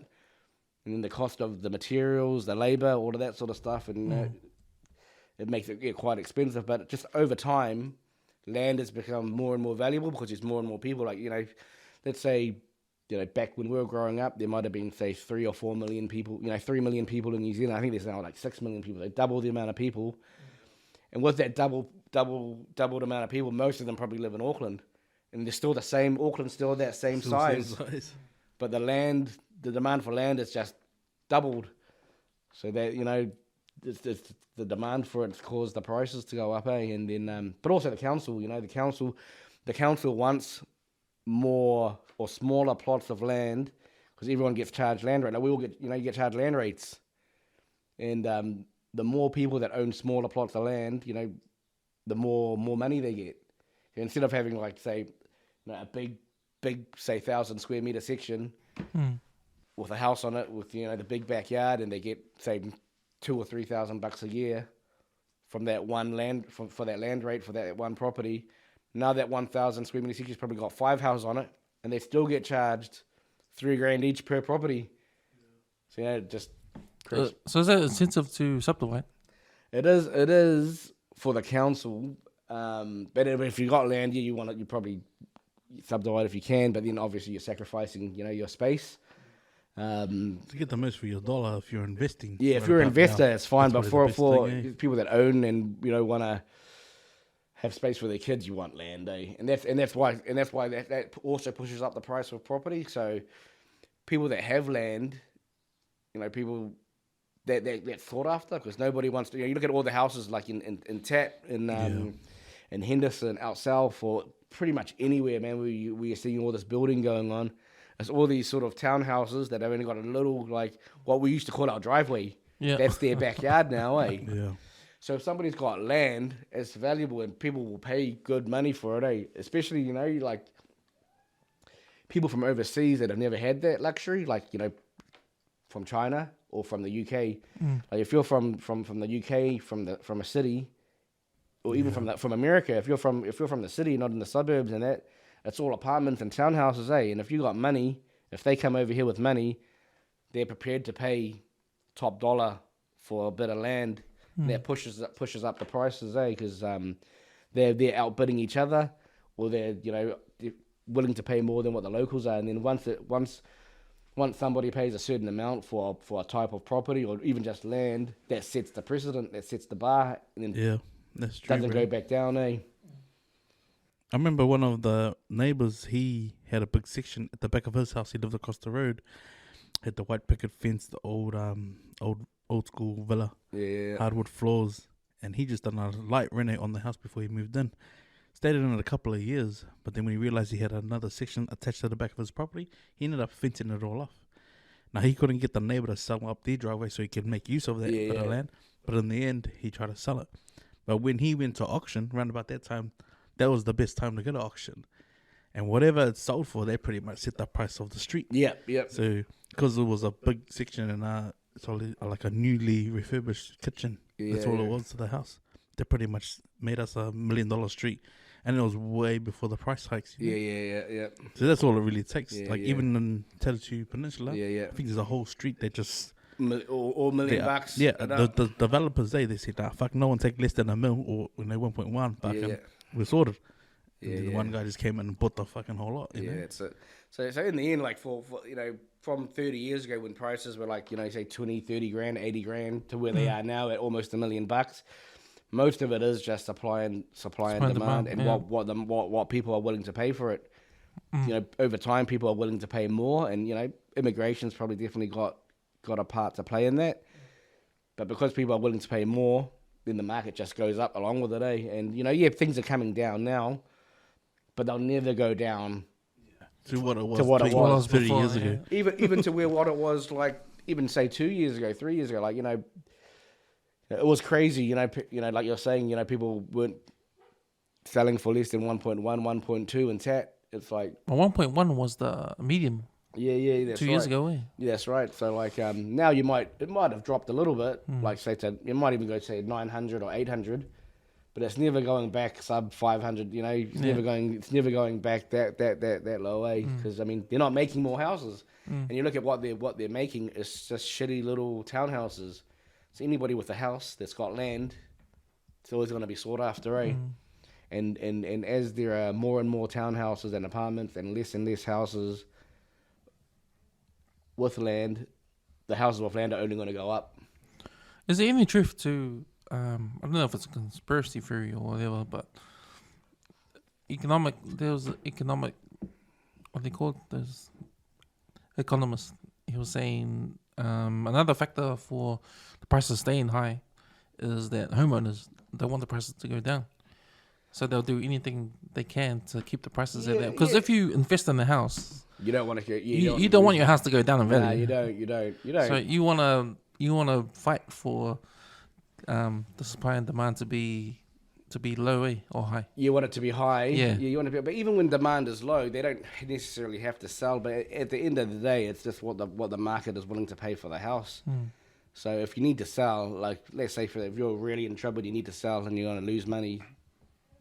Probably still sell if you have to, but not everybody is in that position. And it's not necessarily people don't want to lose money on their houses. That's a given, but it's not necessarily conspiracy theory. It's just things are expensive, man. Like houses, you look at the price of timber, of steel, of labor to build a house. Just to build a house is like, it's not cheap. Like, David's a builder, eh? He'll be able to tell you, man, what the price of timber was.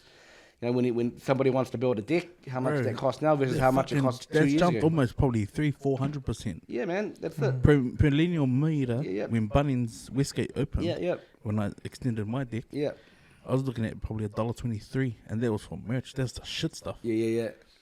When I went back after Christmas, it was like 6 months after putting it off. It went from $1.23 to almost $3. Yeah, that's it. Like, that's fucking ridiculous, right? And I was even with Jib Day. Yeah, Jib was the worst, bro. Because Jib, they lacked supply, eh? Yeah. So their prices went up, and people were getting black market Jib Day. Yeah. Because I lined my garage with American Jib, and it was like $12 a sheet. Yeah. I ended up buying 6. When I went back to the same fucking post, shit, he was doing it at $44. Yeah. So materials, I mean, those sorts of things will fluctuate in price, and they'll probably come back down to what was normal price eventually. But labor, that's gone up. And once nobody takes a pay cut, eh? No. Nobody takes a pay cut. And like minimum wage is at a minimum.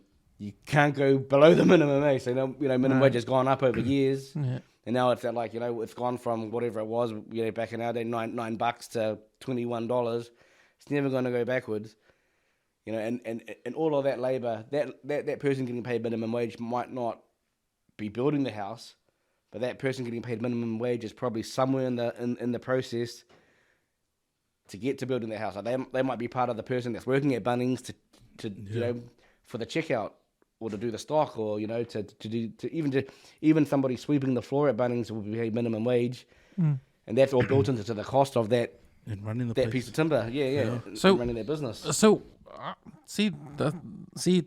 that's an important view, because when people are hurraying the government for putting up the minimum wage, take into that account, like the prices of building will go up. Prices of everything normally does slowly go up a little bit when wages go up, because. So I feel like people don't even understand that. Yeah. Because wages, people don't, bro. People don't straight up don't get it. Wages, they love the wages going up, but then everyone else is gonna go up. Then you understand that everything else is gonna go up. Yeah, and manufacturing alone, right? If you were to you're bottling all this Budweiser stuff, if it cost you $10,000 to bottle 40,000 units of that, in a 10,000 liter kettle, and you take into account the amount of people to pasteurize it, brew it, and then fucking send it down the line and box it. By the time you're looking at what it costs, you have to consider like, all right, then you gotta ship it to where it's going. And a lot of people don't think, oh nah, fuck yeah, I can just go in there, get paid $25 an hour, all good. But when there's a loss, like say 4% of that goes down the drain, and then the company who's made it hasn't actually made their money because they haven't paid everyone, bro, that's not a sustainable way of doing it. Nah, so they will look for the cheapest way to do it, or they'll shut up shop, and that's when shut up shop. That's when you see like the minimum wage is good for like there are some businesses like say supermarkets or banks, for example, and big corporations or big businesses that are able to ride minimum wage or even price just general wage increase. That's fine. But small businesses, like say you're a dairy or whatever, or a small family-owned butcher, the small butcher, and you've got a five or six staff. All of those costs going up. Eventually, it's not worth being. And we've seen it over the years, and I see it being a banking. And I primarily do business banking, and you see it. Some people are just like, well, what's the point in working a whole year, stressing out, working 7 days a week, having the stress of paying a lease, having 6 mouths to feed in terms of staff, running a roster, dealing with my staff's bullshit with not turning sick because they're hungover, all of that sort of stuff. When at the end of the day, I'm not even making enough money. I could go and work for Bunnings or Pack and Save and get paid more on minimum wage. Yeah, man. So that's what people got to think about. When wages or minimum wages are going up, especially at those entry level roles, in a small business, it's not necessarily sustainable. Like even just like at food courts, and you probably see it a lot. West City in Northwest, there are heaps of those little food, those food stores and those food courts that always go out of business. And it's because they're not making any money. And, what's the main cost there? Yeah, the lease is expensive, but their main cost is labor, is wages. And it's gone up so much from, what it was to where it is now that most of them, they're not making any more money. And especially if they're not raising the product. You just look at the meals at, look at just coffee, for example. I remember my parents had a cafe back in the day in Newland. And it's like, I remember, a cup of coffee was like $2.80 and people used to complain about it being expensive. But you can't even get a coffee for $5 these days, eh? No, it's non-existent, eh? Do you think the alternative, this is my thoughts on alternative then raising because for me, it's all political. It's a political move by the government to raise the thing to get votes. Most people, it's a feel-good thing. They think, getting paid more is great. Yeah. But they're not seeing the other side of it. That's right. They're not seeing the other side of it. But to some people, it doesn't matter as well. Like if you're living with your parents or you're not paying the bills. Yeah, so it doesn't affect you much. Especially if you're a student, if you're a university student or whatever, and you're just getting paid more, and it's great. You don't have to pay bills. You're not buying groceries. You're not paying for electricity and power. It's all good. But when you are paying all of those things, that's when it makes a difference, eh? Do you reckon the alternative is to let the market judge itself in terms of like don't have any minimum wage? Just keep it open, because that way, if you apply for a job and they tell you how much you can get, then you automatically know, no, fuck that, I'm not gonna work there. So that means that things get cancelled out. Like people will know, and the workers will know. I mean, the business will know that. Come on, man, you're not gonna pay this guy $8 just because Yeah, it's a hard one. It's a hard one though, because there are people there are some shitty business owners that take advantage of people as well. But that's what I'm saying. Stuff that like, hey, if that's your way of doing business, if that's your way of doing business, then good luck to you, because no one's gonna join your fucking work. No one's gonna work for you. Like I dare you to pay $1 an hour. That's sort of what they do in the States, and that's why like they have we don't have that culture here of tipping. But in America, that's how that tipping culture sort of came about, because, even today, you go to a, fast food place or bar, a lot of, some of them only paid $2 or $3 an hour. Yeah. They're relying on their tips. Relying on the tips. And that's how those businesses get away with it. They pay their staff shit, and then the staff are relying on getting tips. So at the end, us as consumers still pay for it somehow. Yeah. But I think that as well, like, get the tipping thing. But it also creates incentive. If you want to do better, then you know what you're going to do. You got to grind harder. You know what you're going to do if you want to do better. Yeah. No, it's a hard one. It's definitely a hard one. And businesses do have to be smarter about how they operate. But, like, if you see, like, manufacturing, for example, they have gotten smarter, but that means at the same time they haven't relied on human labor. There's a lot more machinery, a lot more reliance on machinery. Conveyor belt type systems and automation, computer systems that go into producing whatever it is that they're making. Whereas, in the old days, you'd have manual labor, lots of manual labor, but because human cost has gone up, it's easy just to buy a piece of kit, machinery, and help get the machine or computer to help make it. Yeah, manufacturing. Yeah, Toyota's probably done it the best way in terms of like making it sufficient, like they are, and being self-efficient, because they created that whole gist of like do it once, do it right, do it proper, and like to the point like if anything breaks down on that line, that their line doesn't stop, because they have a yield of making like 5,000 cars or one model, and they give themselves a couple of days, and they're always on target, bro. Like if you have a look at their KPI per month or whatever, they're always hitting their targets because they don't want to miss shipments on boats and stuff. So if they're trying to get stuff somewhere in the world, bro, their planning team and all their engineers are paid right to make sure that shipment makes the boat. Like there's no way, and that's why Toyota's the best at doing it, bro. Like they're always like a step ahead of everyone else, the way they do their manufacturing. And it shows, bro, like, the quality of cars that come out of their factories. And then like a mechanic from their their factory is sort of like a sought after person because gone are the days where there was just a mechanic and like like the old Ford factories. Like that in today's would be like they would have went under years ago. But because they've manufactured machinery so well and they thought well ahead, but their process is like second to none, man. But I'm not sold on the electric vehicles though. Like, nah, man. Someone fucked up there, I think. I'll get, sometimes I get anxiety when I'm running low on gas. Yeah. Right, but at least there's a gas station. There's always a gas station nearby, eh? But if I've got a car that's electric, do you reckon we're gonna go into EVs? I don't see it happening there. That's the government's goal, isn't it? Government has a goal. They want us to, but there's a lot of infrastructure to be built because they know that it's like somebody like me who gets range anxiety. It's like, bro, if I wanted to go to Road to Vegas, for example, in an EV, how many times you got to stop to charge it? It's like you got to have the infrastructure. If you want the country to go down that route, you got to have the infrastructure set up. Some of the gas stations have what's it called, electric chargers, eh? But normally, if they have one, they've only got one. Yeah, and if there's like 10 cars. If there's 10 cars, and how much, I don't know how long I don't know that much about electric cars, but I'm sure it takes at least an hour or so to charge a car. Yeah. That might be, I don't know, it might take long. It might take 3 or 4 hours. It'll take some time anyway. That's when I see those BP and mobiles with the cafes in there. Yeah. That would do well. They charge, they have a coffee. Wait. But they still have to invest and have multiple chargers. You can't just have one charge. You need like 10 or 20 chargers. And then you have to have a lounge for people to chill out in. But see, that's where I feel like Toyota, they were ahead of the game. But then when they got to that point and it sort of startled because the pandemic hit and then they were stuck with all these EVs and then hybrids.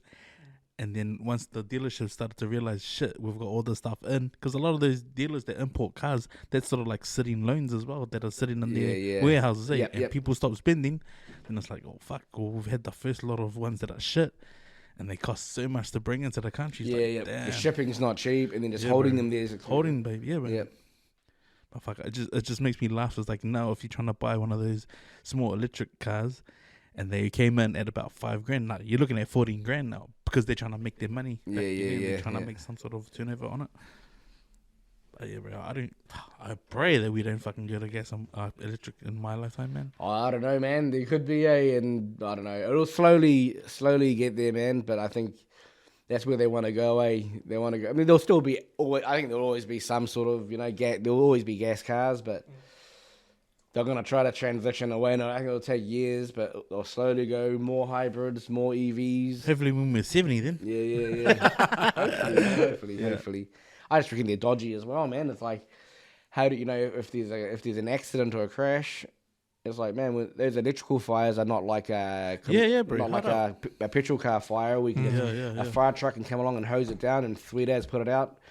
If you're stuck, a fire truck can come along with the jaws of life and cut it open. Electric cars, because of all the wiring and the electrics, they can't do that, eh? It's a little bit different, a little bit more risky. I mean, not that anybody tries to drive to get into an accident, but if somebody's unlucky to, it's a bit different with an electric car, eh? Well, even like them just getting flooded, bro, like through the floods. If you had an electric car, true. If like one of them was stuck on the motorway now, or the motorway last night. If you had one of those, bro, and it's been water damage, fuck it. I know Tesla in the factory. I know that one guy who he tried to order parts from them. He made a whole channel about it. Fucking, if the car's been submerged underwater, well, there goes your warranty. Like, you shouldn't park it by water. But he's like, what the fuck? How do you control it? What's the difference between that and snow? It's like, it's the same thing, man. So can't control it. I was driving down the motorway trying to get home. It was all good. Then all of a sudden, this water appeared. Yeah, man. And it got bigger and flooded my car. Like, at work, when you're giving out loans, like I saw on TikTok, there was a story about the different kinds of loans. So there's a car loan, there's a house loan, and there's a personal loan, and there's a business loan. But this guy on TikTok, he was talking about more of the business loan. Well, if you got an idea for a business, why can't you just get any kind of loan to start your business? Why does there have to be a business loan compared to a car loan? Because what if you know what I mean? Like, if you want a car, it costs $15,000. Yeah, Well, you can start a business with 15 grand. So what's the difference between a business loan and a car loan? Different products, but also different depending on where you go. Like if you go to a bank, for example, there's different finances have different requirements. But if you go to a bank, car loan, we don't do car loans per se unless it's for a business as well. Car loans depends on where you're like AA or whatever, or those UDCs do a car loan, but they're secured by the car. They're secured by the car, so they take a security charge over that asset, that vehicle. Right. So they can sell the car if something goes wrong. They can repossess it and sell it if something goes wrong. But a business loan, normally, like there's a couple of ways, because all I really do nowadays is commercial sort of corporate business banking, and that can be unsecured. Because you don't know how the risk is. Because there's a risk. Every business is a risk. Every business is a risk. So especially for a startup, you don't know if it's going to generate money. And if you're borrowing 15, 20, 100, 300, $1 million for a business, you really have to have a sort of a plan as to how it's going to go, or have some, especially for a startup, normally somebody has to have the funds to start it up, or have some contribution to contribute or chip in to start up the business, or have equity in a house or some property to contribute, or to sort of offset the risk for a lender. Because like, let's say for example, you want to set up a McDonald's, just, or whatever restaurant, and you want to borrow, say, $1 million or $500,000 or whatever to set it all up. If shit hits the fan and you can't pay that loan back, and you haven't paid any of it back yet, how is the lender going to get their money back? It's like almost impossible. You're not going to... The lender or the bank's not going to come along and start flipping burgers to get your money back. That example of McDonald's, would that be a sure bet? Because we're talking about McDonald's here. Yeah, McDonald's is different. And McDonald's ain't $1 million to buy into. Yeah. Right. And McDonald's is it's a franchise, and it's different. They've got all these... You got to work in the business before you even... And they have to have faith in you before you even get a foot in the door to potentially set up your own McDonald's. And you're looking at millions of dollars. As far as the brand goes, isn't that it's normally a short, but you still have to know how to operate it as well, how to run it, how to run staff, how to run their process. Because especially something like McDonald's or any franchise like Burger King or Pizza Hut, it's all about the quality, eh? And those big chains have a real big focus on their quality. And like McDonald's, for example, they want you to be able to go anywhere in the world, and a cheeseburger or a Big Mac is the same wherever you go. So you can't just you can't just go out and set one up. But normally they are a sure bet. Yeah, you could say that they're a sure bet, but there's still a bit of risk. But looking at the differences in loans and stuff, the reason why they're different is because between a car loan and a personal loan, which really a car loan and a personal loan is the same thing, except a car loan can often have security of the car attached to it. But it's all about the different risks. Right. Like a house loan, for example, the bank's got security over the house, and that's why the banks don't give 5% deposit lending anymore, especially in this market when house prices are going backwards a little bit. So let's say you got a house for whatever amount, and you pay your deposit, and then shit hits the fan, you can't pay for your house.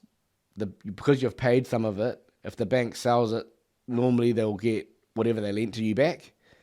But for a business, there's not, especially a startup, there's nothing to sell. There's nothing to back you up. There's nothing to back you up. And that's unless you have results. Unless you have results. Yeah. Even with the results, it's like every business is different, and unless you can sell the business, there's still nothing to sell as well. You know what I mean? So it's a little bit different. I don't know if I explained it well or if that makes sense, but no, it does make sense.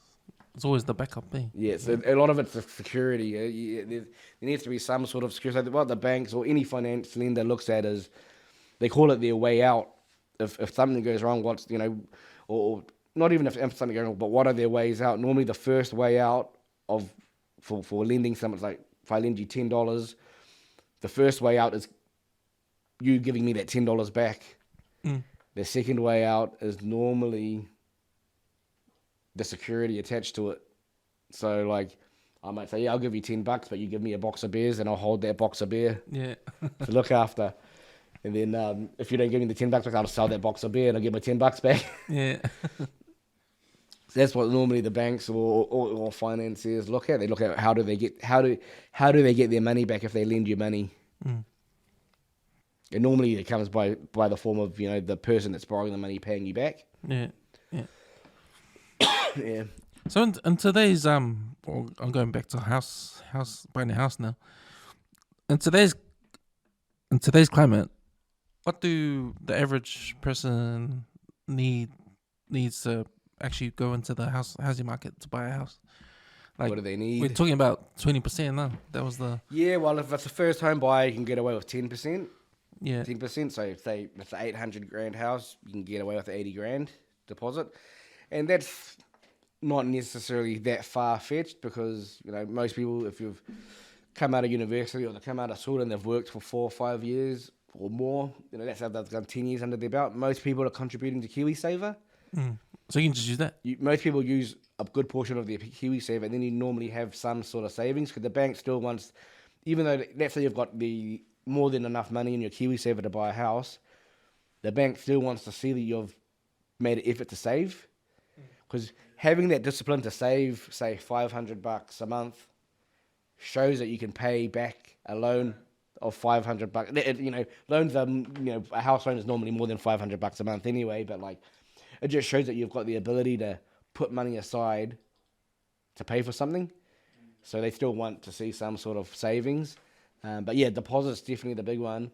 But also just having your affairs in order, not having shitloads of credit cards or not having bad debts, not having store card, not having higher purchases like that.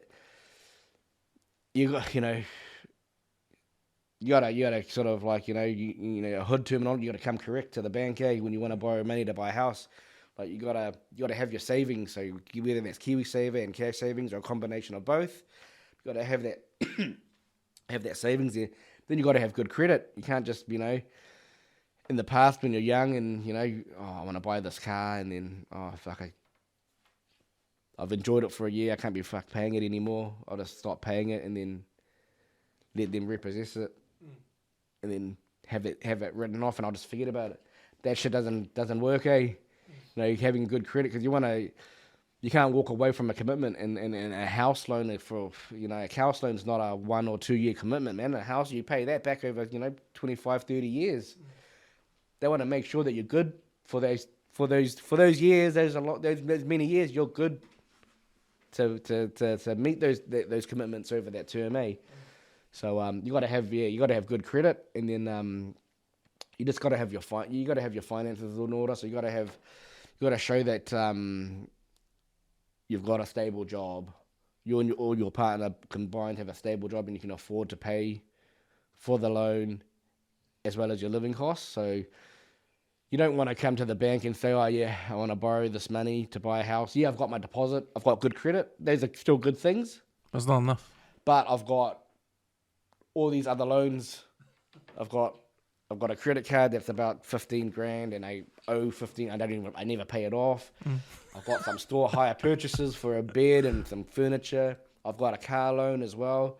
But all of those things cost money. There's if you've got all of those hire purchases, that might take 3 or 4 grand out of your pay packet every month to service those things. So when you look at that on top of a house loan, that these days a house is not cheap. A house loan could be $500,000 or more. If you're lucky.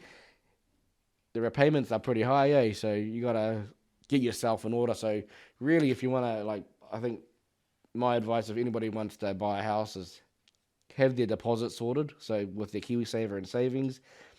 Good steady job, good credit, but also have their finances so they don't have lots of short-term debts. Don't have any higher purchases. Have one credit card if you need it, but pay it off every month so it looks good, like you're not sitting in debt, and just show that you're good for it. That those sorts of things show that you're good for it. You've built up some assets and some skin in the game, and you're good for the commitment for that 25 or 30 years to pay the loan off. The worst thing is going to a bank with bad credit. There's no chance. The thing I'm concerned about is just how people are, our Polynesian community in New Zealand with that stat that came out in the Herald with the 60% of Pacifica are in renting. Yeah. Are renting, and 40% of Pacifica in New Zealand are living in homes that are too small for their whole family. Like, like overcrowding. Yeah. You know? And it seems like we're just going through the motions, you know.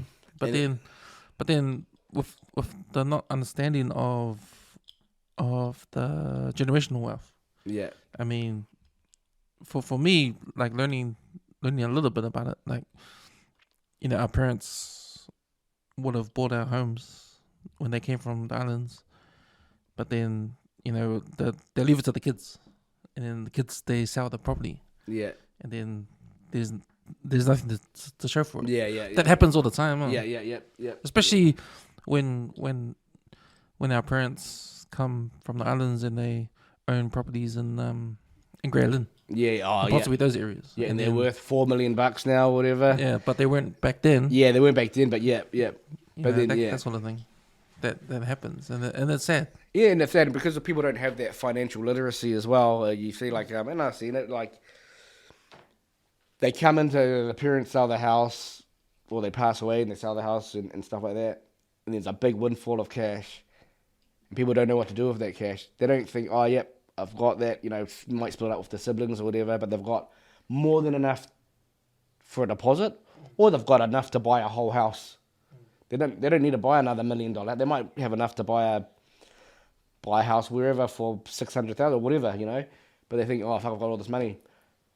New car, holiday to the States and Hawaii and all this sort of stuff, and then just show off and have a good time. And they, you know, you see it all the time. They spend all the money and it's gone. Nothing to show for it. But YOLO.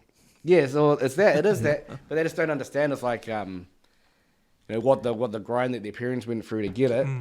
And then to keep that wealth within the family or to make something of it. Because it's about the next generations. Yeah, if they got something to come back to, it the value is, it goes up in price. It goes up and up and up. It always goes up there. Always, yeah. The property market's always only ever gone one way. Like, yeah, you might have, like, you know, there was a global financial crisis in 2008. Things went down. There was a depression before that. And now we're probably going to go through you know, house prices have come back a little bit already. We might have a recession this year. House prices might come back a little bit more, but they're not going to tank. But it might come back. You know, $1 million house might be $800,000, which is, you know, still a lot for a house. And it might $200,000 loss might seem a lot, but in the scheme of things, when that house, you know, that still made money over the years, right? But that's only a little dip for a short amount of time. After the recession that might or may not happen this year, next year or the year after, the market will come right. Immigration, people will start coming back to New Zealand. The borders will open. Tourism will happen. Good things will start happening again. Yeah. Interest rates will probably start going down again, which will stimulate the economy, will give people the ability to borrow money again. And then house prices will go back up. It's just a cycle. They say every 7 to 10 years, house prices go up. Double almost. So I think what people don't understand is more benefits to owning your own house than anything else, because definitely even with the remortgaging, like that's money you can get to do other stuff, to build upon your property. That's right. And like, you don't get that if you're renting. No. The thing is, one of the challenges for a lot of people, because renting is such a massive portion of your pay packet. Like, you know, house price. You know, what's the average rent? You know, these days, $600 a week. Probably more than that. More than that. It depends where you're renting. You know, if you're renting a small 3-bedroom house somewhere, could be $550 to $600. I haven't paid $600 for a week in probably 8 years. Yeah.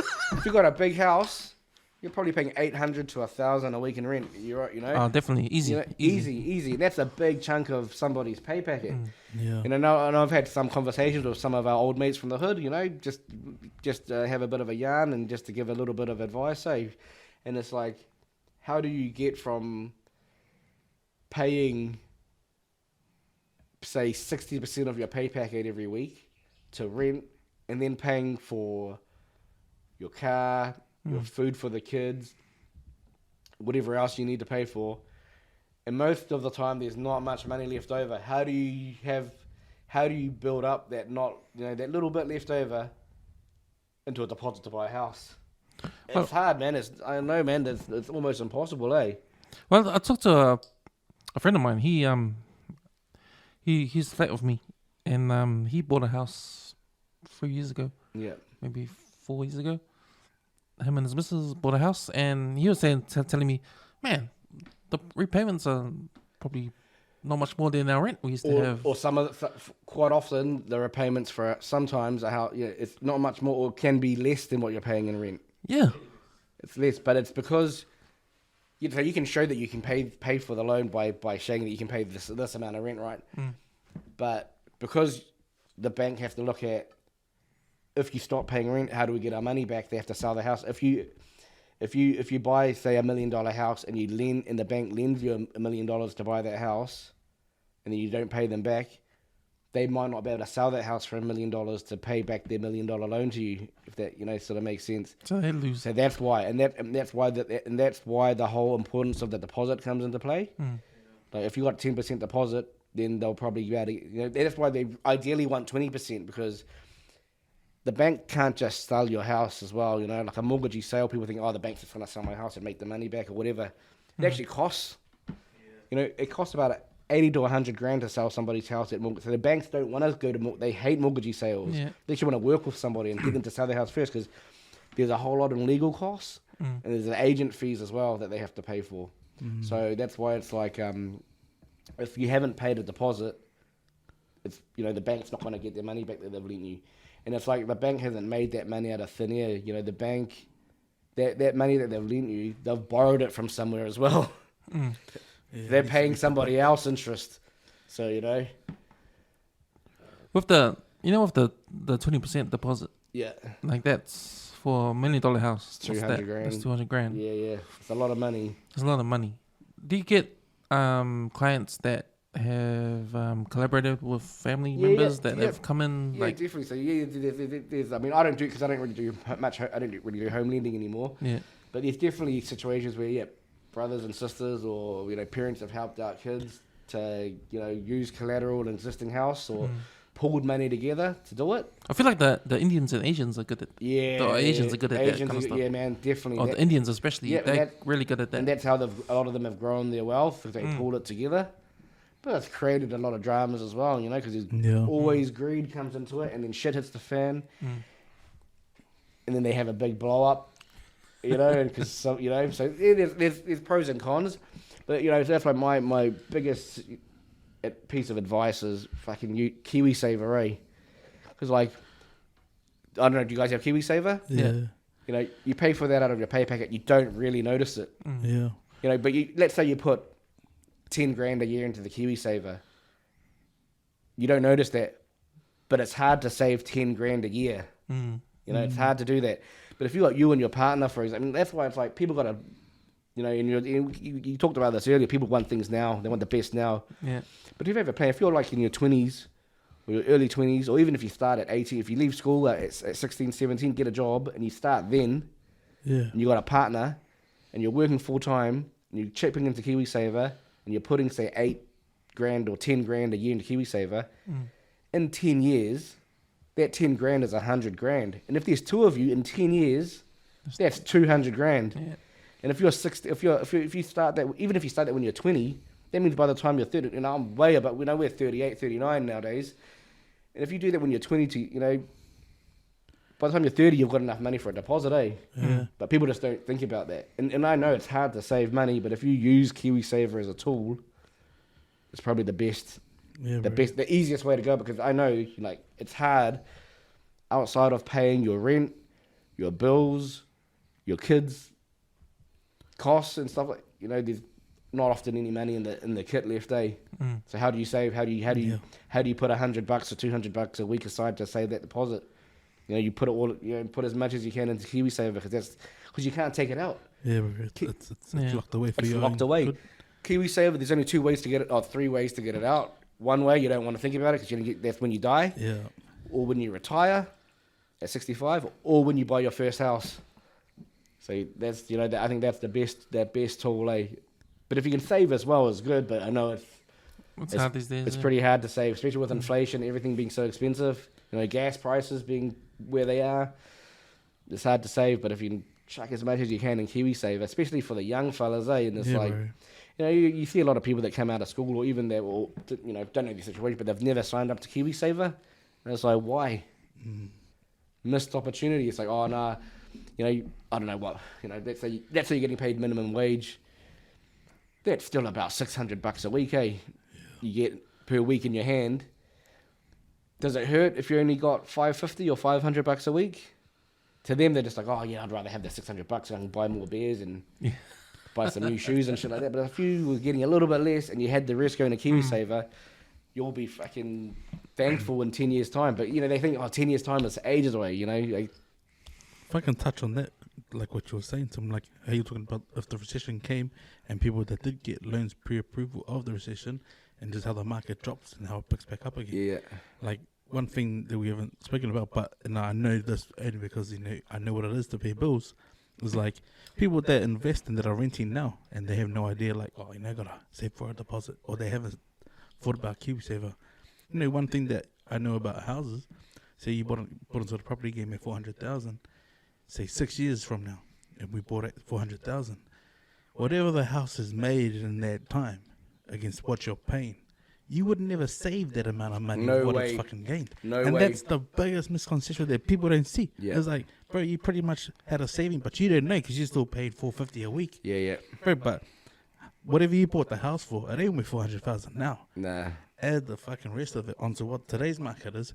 That might be like 300,000, Yeah. even for some 500,000. You would never save 500,000 in your fucking lifetime, bro. Nah, that's But it. your house has done it for you without even knowing. Yeah, that's right. And like that's what people, like a lot of PI need to see. Yeah. Like, shit, the struggle you do now, if you think about the long game, is fucking something you would never imagine. Yeah, that's right. Until you actually sit down and crunch numbers. That's exactly right. But that stuff is in the Bible, the whole sacrifice. Yeah. Like, you know, when Joseph sacrificed his son on the thing for God and that's like sacrificing whatever you love for a better future. You know, and that's, people think, oh man, how can you sacrifice your own son? Nah, that's a metaphor to how to live life. Like, you gotta sacrifice your love for whatever, sacrifice that, because in the long run, whatever you sacrifice that for, it's gonna be good for you in the future. Yeah. Bigger, better. And you notice, I think, and a lot of us probably haven't seen it when we were growing up. We think everything was easy, but I think most of us would have seen. You know, our parents probably. We probably didn't see it. That's the problem. We haven't seen it. Yeah. But our parents probably struggled real hard. We just think, house prices were fucking cheap when they bought a house, so it's easy. But They it didn't was realise. expensive for them, eh? Well, the interest rates back then was 20% versus, we're saying 7% is a lot. 20% is a lot more. Yeah. The loan might have been 80 grand, or the house might have been 80 grand, or 30 or 40 grand, whatever. But their wages was probably only $100 a week. Yeah. You know, there's all relevant, eh? It's all different scales, you know. Like now, house prices are, you know, 800, 900 or whatever, depending on the house. But you know, most people are getting paid $8,000-9,000 a week. You know, it's like it's different. You know, Tim, with you working in the business loan sector, like what's the trend you've been seeing lately? With what kind of businesses have been getting out there? Like people that are coming up to you to get a business loan. What sort of businesses are trending at the moment? Yeah, I mean, it depends. I mean, because I've worked my way through, and most of the businesses that I deal with are quite big and established now, like pretty big corporate type of businesses. But like especially now, each sector is a little bit different. Like if you're in construction, it's a little bit difficult because materials are expensive. All of the consent process and all the council stuff and all the administration around that's quite expensive and long-winded. Labour's expensive, and there's actually not even enough labour in that sector. David will probably tell you there's hardly any builders around. Is that because the minimum wage gone up? Those guys aren't on minimum wage anyway. And a lot of it would be to do with the lockdowns as well. Eh? Yeah, a lot of Like so you COVID's see impacted it too. entry definitely. level people, or people who were in Joel's longevity have now left and decided to go do something else. Yeah, completely that's different. right. That's right. But I think there are some sectors that have gone well, like anything to do with health. Like, you know, health sector's gone real well. To a degree, like construction, like house construction, like sort of goes against what I just said before. But over the last couple of years, house construction's gone really well because house prices have gone up heaps. There was lots of cheap money to borrow at 2%, 2.5%. All the developers were going crazy, and they made heaps of money. So the builders were doing really well. This year is a little bit different.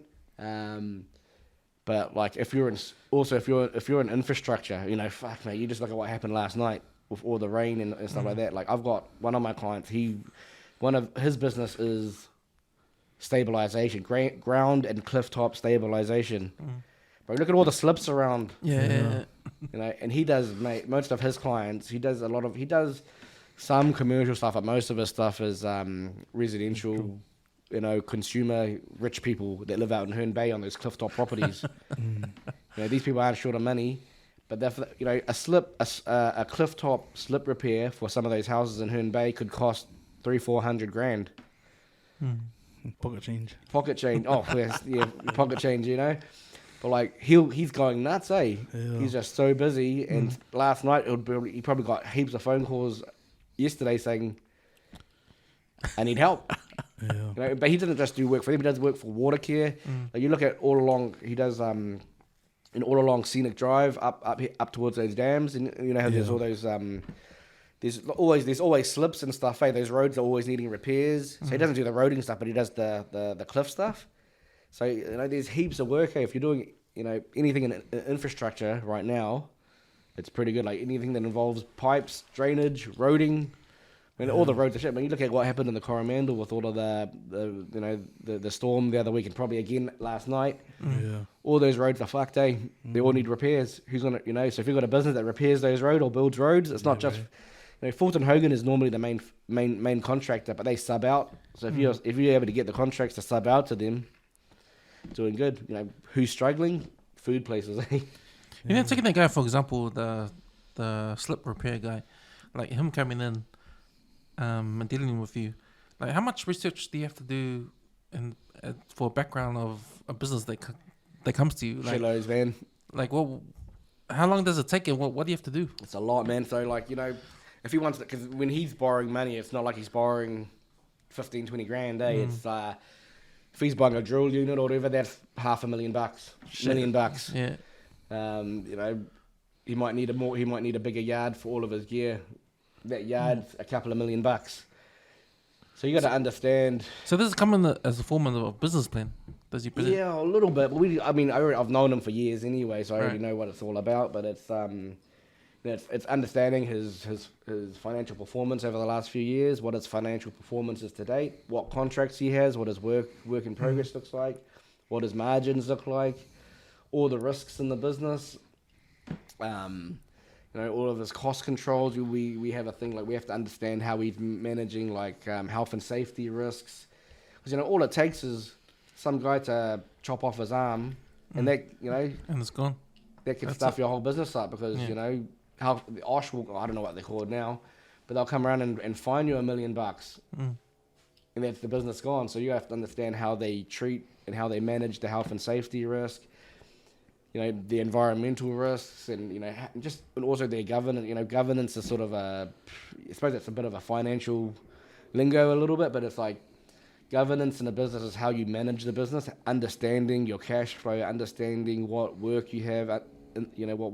Understanding your budgets, understanding your staff, so if this project is, you might have a contract or a project that's $1 million, right?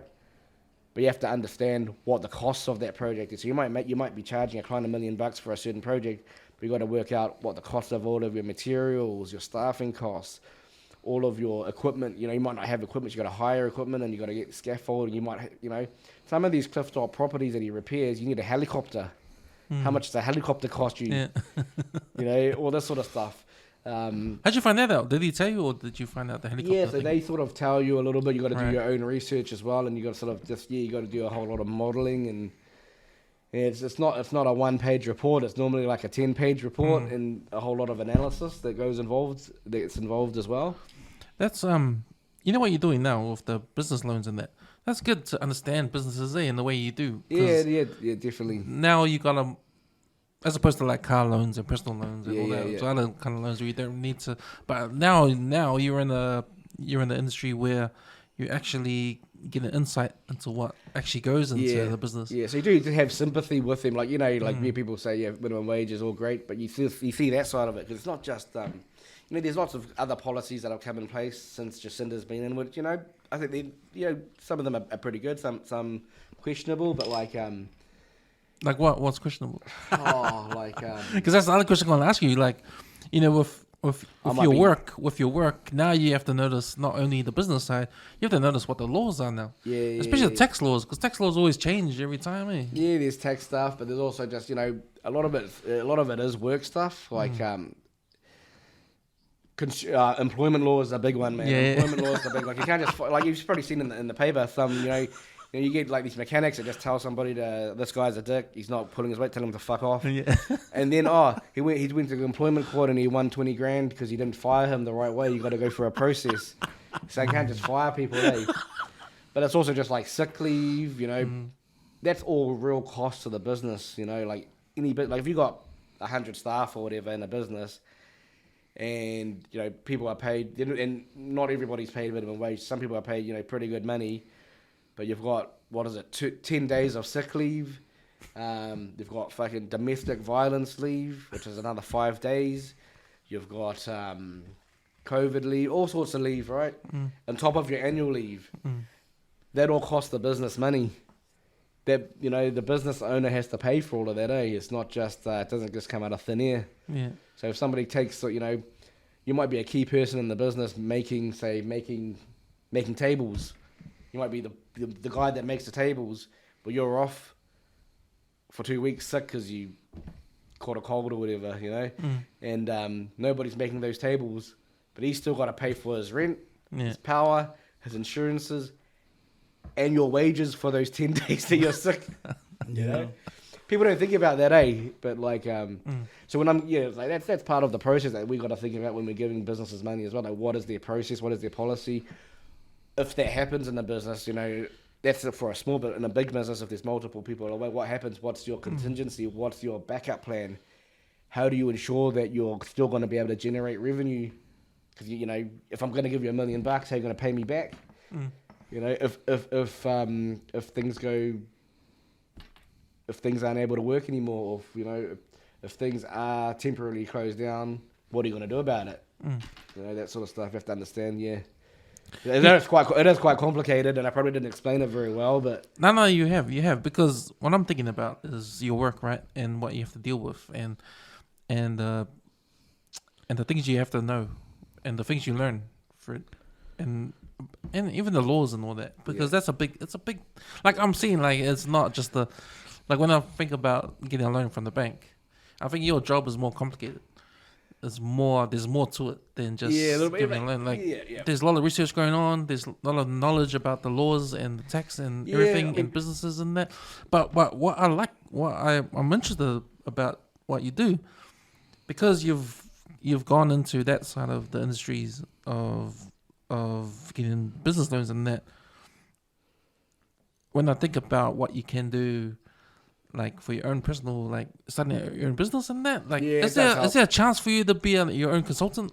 Oh, definitely, And you know, before I was a banker, I had my own business with my sister. I had a cafe in town for about 3.5-4 years. They went through a GFC and all that sort of stuff. So we went through the struggle and know what it's all about.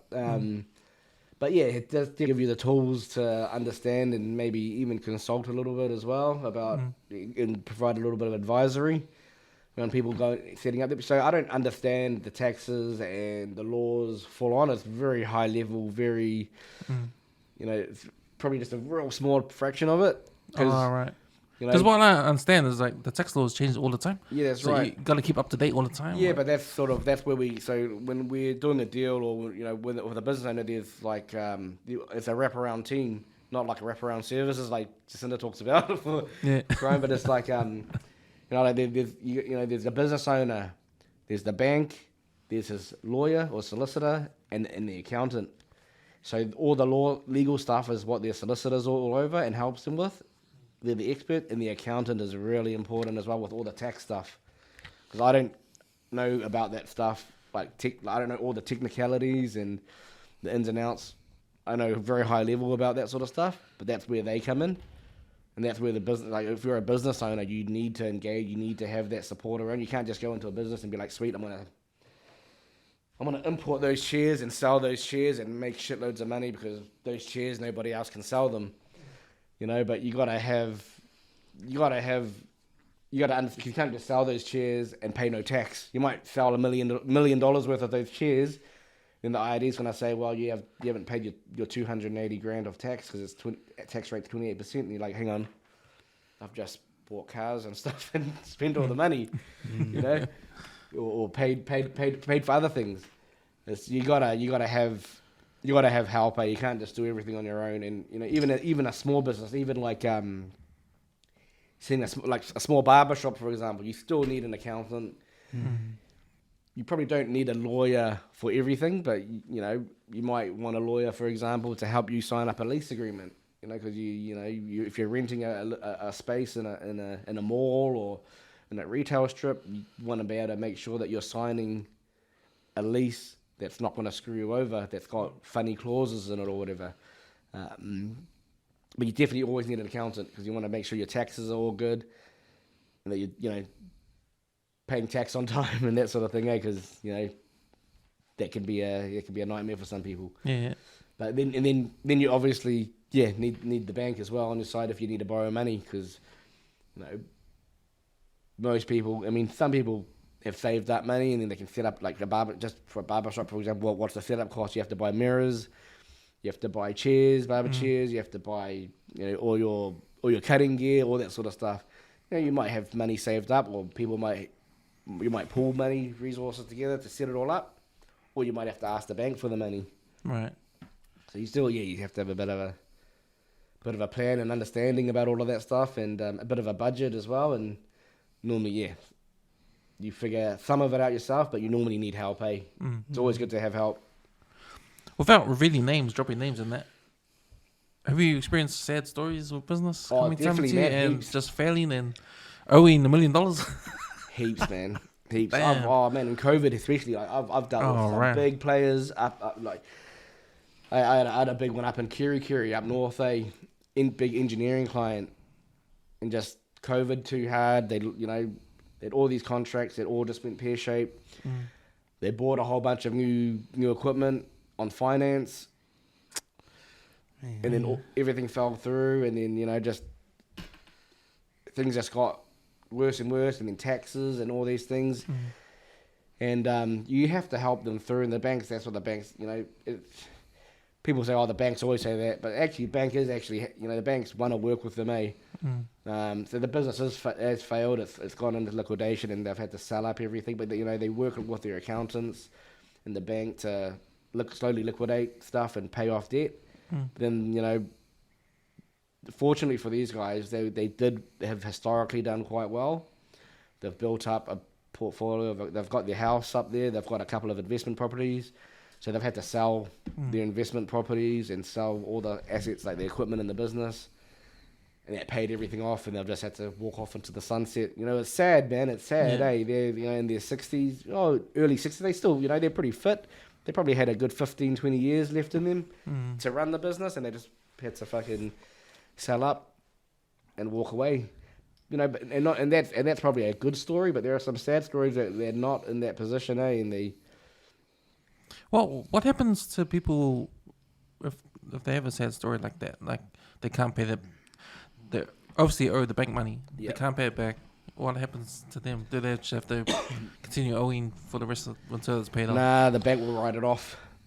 Oh. And if it's really bad, you just get bankrupted, which is not what you want, but you get bankrupted, or bad credit for the rest. Yeah, pretty much. Or they'll sell their. Some people will lose their homes, and that's what might happen this year. And people, there are some people that have bought let's say they've set up a restaurant, for example, and they've put their house on the line. They've spent $300,000 or $400,000 setting up a restaurant, and then with inflation and interest rate pressures, people stop going to the restaurant because they can't afford it anymore. They just go to the takeaway and buy a $20-$30 feed with a family instead of spending $100 at the restaurant. And they can't pay their lease. They have to let go of their staff. The business has failed. They can't pay back the loan. But they've used their house as security, their home as security. Yeah. They have to sell their home. And that's real sad, you know, because they lose their home. They pay back the bank. They might not even pay back all of the money. They might have still some debt left. But they've lost pretty much everything. And that happens, eh? And that's why, like, when people are setting up a business, they need to get advice. They can't just go in and do it because they need to understand the risks. And that's why sometimes, you know, people, you know, especially when I was a young banker and new into business banking, some people would get real angry at me for saying, nah, I'm not giving you the money. Yeah. They're like, fuck you, why are you not giving me the money, man? It's a good idea. When I'm actually doing you a favor from not giving you the money. They don't see that. Yeah. And sometimes they go somewhere else and they get the money and then they're like, oh shit, you know. Then they're fucked. Maybe I shouldn't have done that. But yeah, it's tough, eh? It's tough. You know, people do need to get advice and get help along the way and just need to think about a lot of things. Yeah, and it's just weighing up the education side of it too, eh? And being able to ask. Yeah, man. I mean, especially with Pacific people, man, like, we're probably the worst, man. Like, just to assume or listen to other people's take on it. Or, like, just that pressure of, oh, man, that guy's got a business. You should do what that guy's doing. Without actually seeking the advice and getting educated on it, bro. Yeah, and, like, man, Cambodian, Southeast Asian people are the same. But they're real bad about that shit as well because in Asia, or Southeast Asia, Cambodia, like, tax systems are different. And over here, they might come here and they might set up every bakery is a Cambodian fucking person in the background, eh? And or they'll set up like you might have Laos or Thai people here that are, you know, painters and or plasterers or tilers. Yeah. And they'll go out and they actually have a good business, but they don't understand how it should work, and then they don't pay tax. And they just make all of this money and they buy things and do things, and, you know, they haven't paid any tax or whatever. And then all of a sudden the IRD goes, hey, you've been operating this business for 5 years and you haven't paid any tax. What's going on? Then they audit them and they're like, hang on, you actually owe us 800 grand, which I've actually seen. Shit. You owe us 800,000 in tax that you haven't paid over the years. Sort it out. And then they have to, you know, often they have to sell something, or they just, some of them, you know, some of them do it on purpose and then they get sent to jail. You know, pretty serious. There's one thing about finance I feel like no one, a lot of people don't have education on is you need money to make money. Yeah, yep. That's a big one, is it? Because when it comes to investments and putting stuff into something to make more money, like, it's hard to give money first. Yeah, I think that's the problem, eh? It's hard to give out the money first, understanding that if you invest in this, you're gonna get more back in return. Yeah. Maybe not now, but maybe 5 years from now or next year. Yeah, that's right. And a lot of people don't want to part ways with the initial investment. Yeah, that's right. So people do think, oh, the bank should just give me the money, we'll pay them interest. But it's like, actually, the bank doesn't own any of your business. Yeah. That's why the bank's caught up in, you know, all the finances are like, you know, you should have, where's your money? Where's your skin in the game? Where's your, what you call what they call hurt money? Because it hurts to part way with that money, you know. Why have you not saved 15 grand or 20 grand to help set things up? Why are you relying on us to give you all the money to get your feet off the ground? Because it takes money to make money, but when you make the money, we're not, you know, stuff like, for example, if I didn't work for the bank and somebody said, oh, can I have 100 grand so I can do this and make heaps of money, and I'm like, you know, I give them 100 grand, but what's in it for me? I might get some interest, but I haven't made anything. I've taken on all the risk. I might not get the 100 grand back, but so what's in it for me? Where have you, you know, that person has got to grind it out and save something and put something in and use that money to make their money as well.